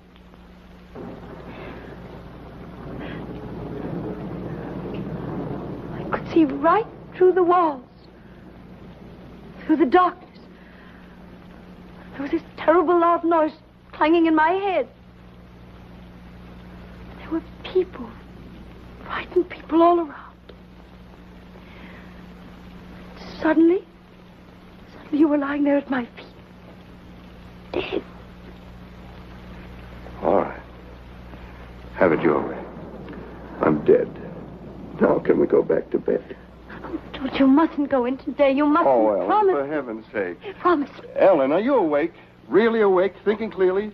Are you suggesting that I call the bank and say I won't be coming in today because my lovely wife has a feeling that something terrible will happen to me if I do? Yes. Oh, stop it, Ellen. I'm going back to bed. George, please, I beg. George, I'm so afraid. I'm so afraid. It's all right. It's all right now. It's all right.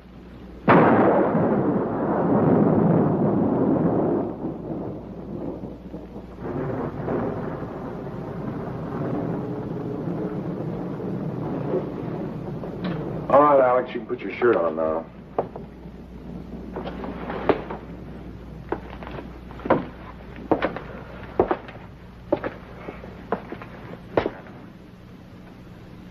Of course, this is only a preliminary examination.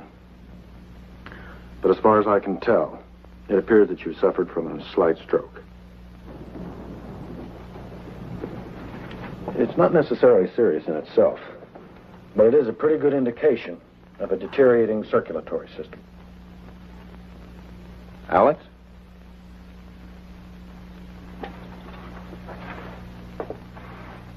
This is important.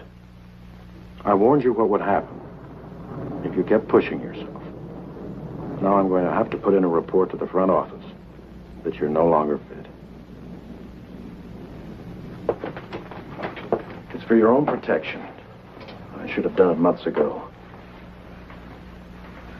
I'm sorry, Alex. But I have to do it.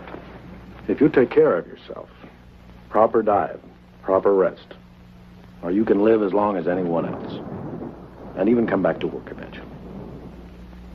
If you don't, you'll be dead within 6 months. You're wrong. I only wish I were, Alex. Look, you take this envelope back to your own doctor. Have him get in touch with me. I'll only be too glad. You're wrong. I don't have 6 months. I don't have 6 days. I'll be dead by tonight. Alex, it's true your condition is serious, but not that. When I was standing there at that wheel, it was like a million colored lights exploding in my head. That's symptomatic of a stroke. No. Suddenly, I knew I was going to die. Doesn't matter what I do. I'll be dead by tonight. I know it. Alex?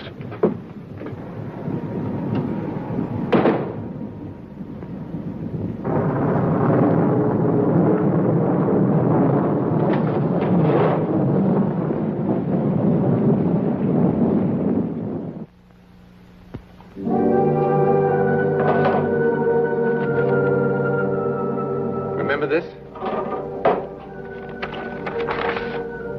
The medical history of Alex Peters. This morning, the patient suffered his second cerebral arterial spasm with a left-sided paresis. In other words, a stroke. But was it really a stroke?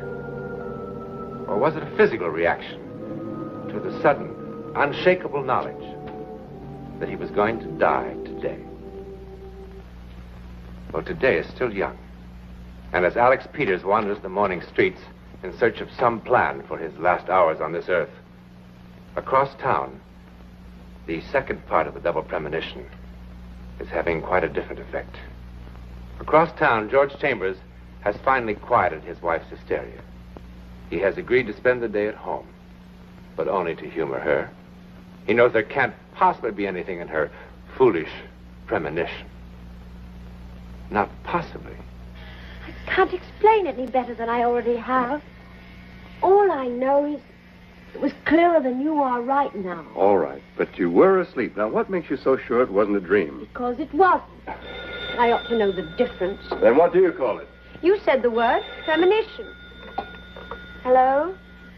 Oh, hello, Phil. Good morning. No, he hasn't left yet. I was going to call you. George won't be coming in today. Oh, it's nothing serious.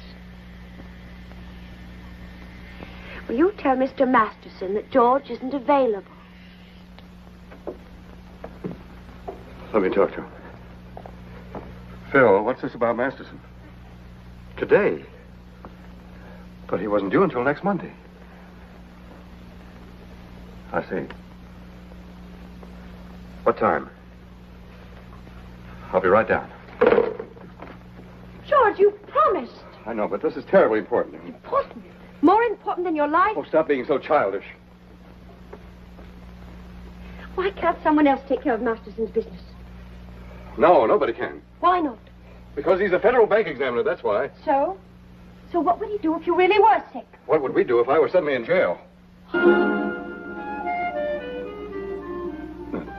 Don't worry, darling. I can fix it. I just need a little time. That's why it's so important. What's wrong? Well, where do you suppose all the money came from? You like this house, don't you? You like the fur coats, don't you? You like the free trips to Europe every summer, don't you? George. Don't worry. I can fix it.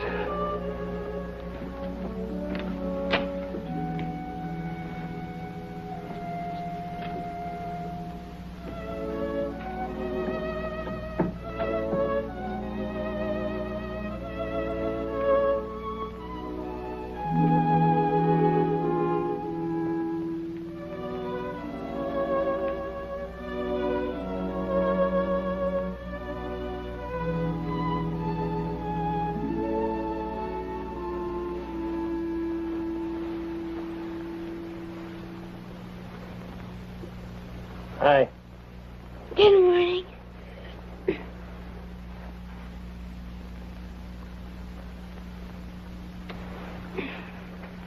Don't you think you've had enough sleep for one night, young lady? Why? What time is it? 9:30? Why didn't you wake me? Well, I just got home. How come?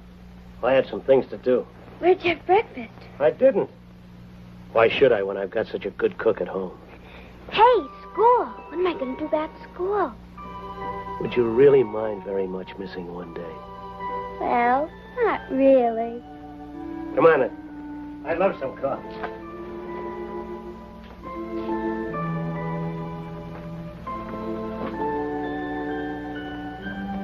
How do you want your eggs?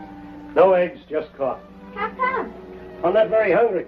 But you can't live on just coffee. Don't you worry about me.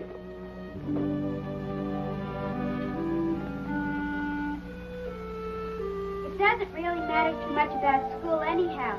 Mrs. Firth is still homesick, and we've got the substitute, who only gives us reviews. I won't miss anything important. That's good. Besides, I can get it from Alice if she gives us any new stuff. Uh-huh. It'll be fun being home with you all day anyhow. And we've got food shopping to do.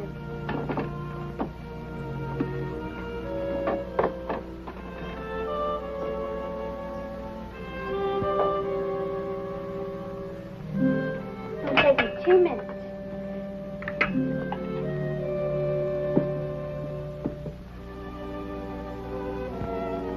What's the matter? Nothing. Why are you looking at me like that? How am I looking? Funny. Do you feel all right? Sure.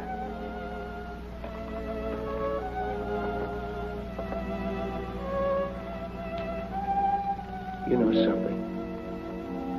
I like you. Me too.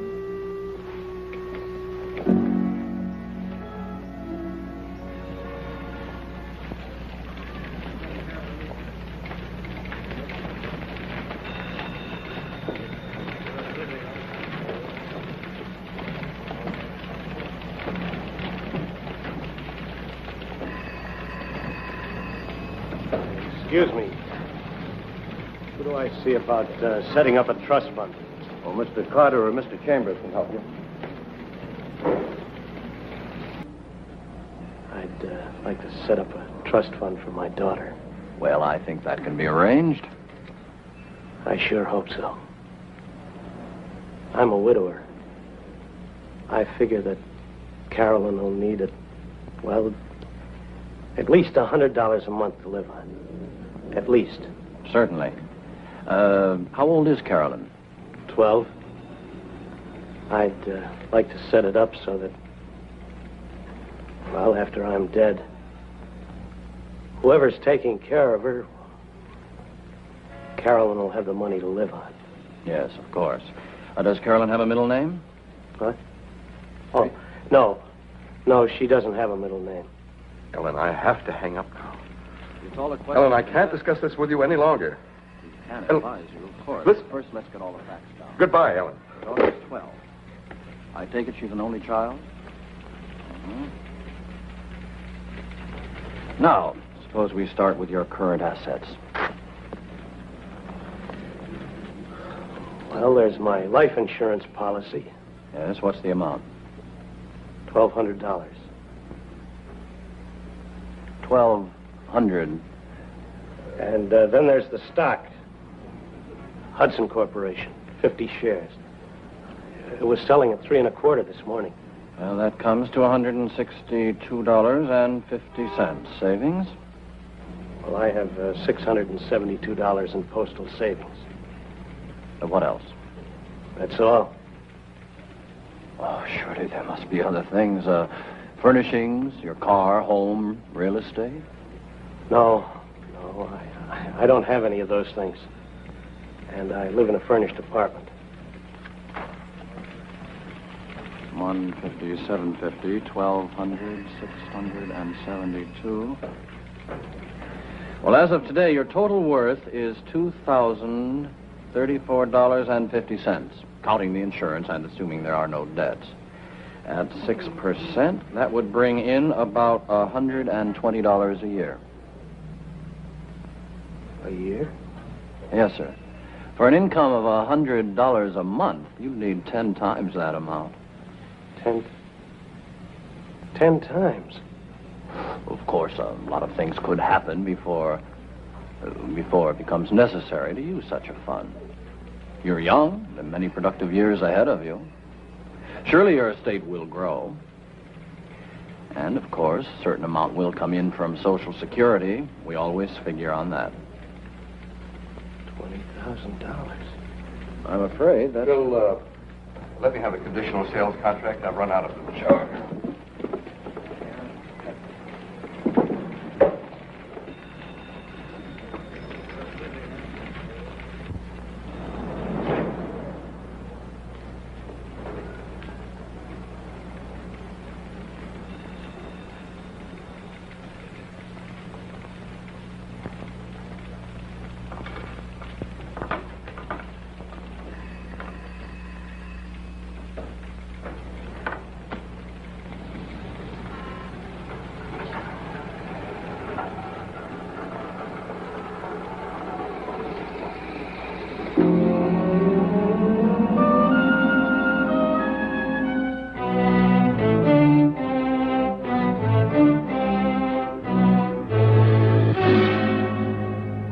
$20,000? Oh, well, sure thing, Alex. No sooner said than done.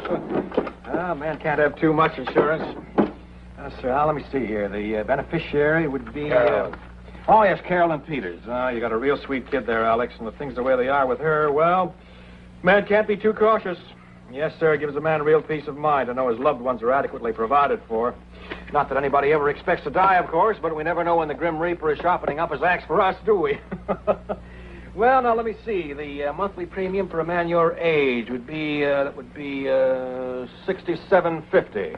That's kind of steep for you, Alex. We can cut it in half for you if you like. We can always do that. You're an old friend. I don't forget old friends, Alex.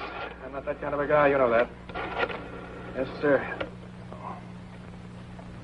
Well, I guess you know what you can afford, huh? The policy will go into effect the minute I hear from them. Hello, Hazel. This is Wilson Tuttle. How's my girl? Uh-huh. I got another customer for you. I want you to take extra good care of him. He's an old friend.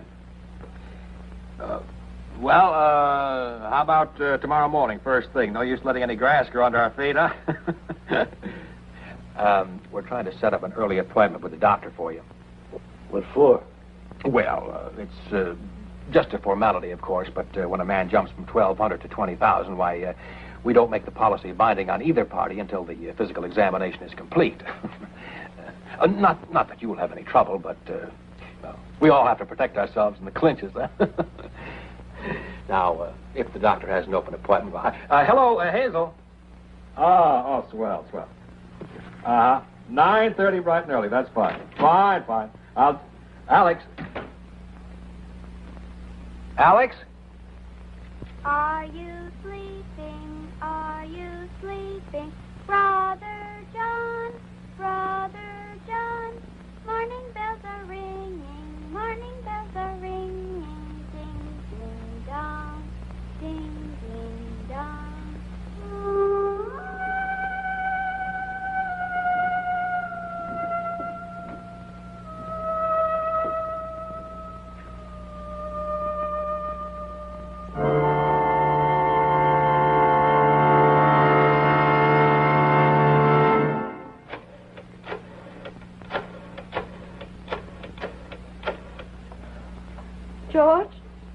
George, please listen to me, please. George, I tried not to go. But the feeling suddenly stronger than ever that now, right now, the terrible thing that's going to happen has started. George, unless you... George, don't hang up on me. George, please listen.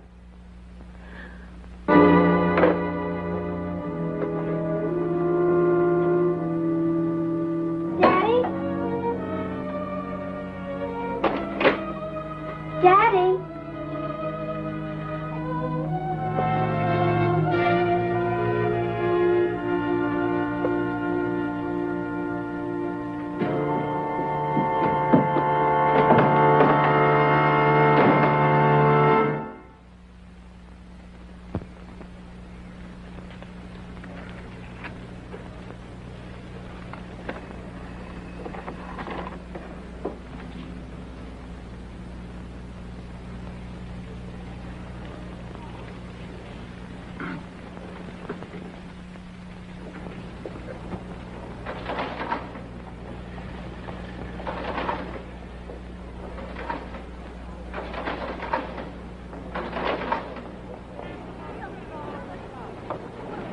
Hurry. Harris, I want you to deposit this in the name of Wilson Barrington. Right away, please.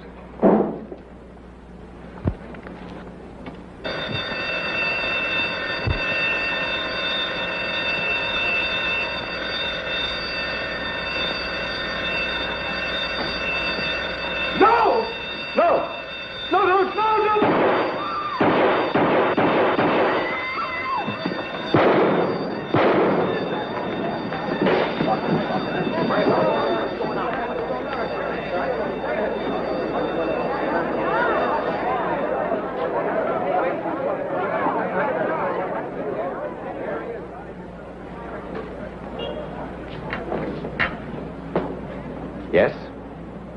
It happened. Just as you saw it. It happened. But why? Well, fate? Destiny? What other words are there? Certainly it was destiny for George Chambers and Alex Peters to cancel out each other's lives. That's not a very satisfactory answer, is it? But what other answer is there? I mean, that we know about.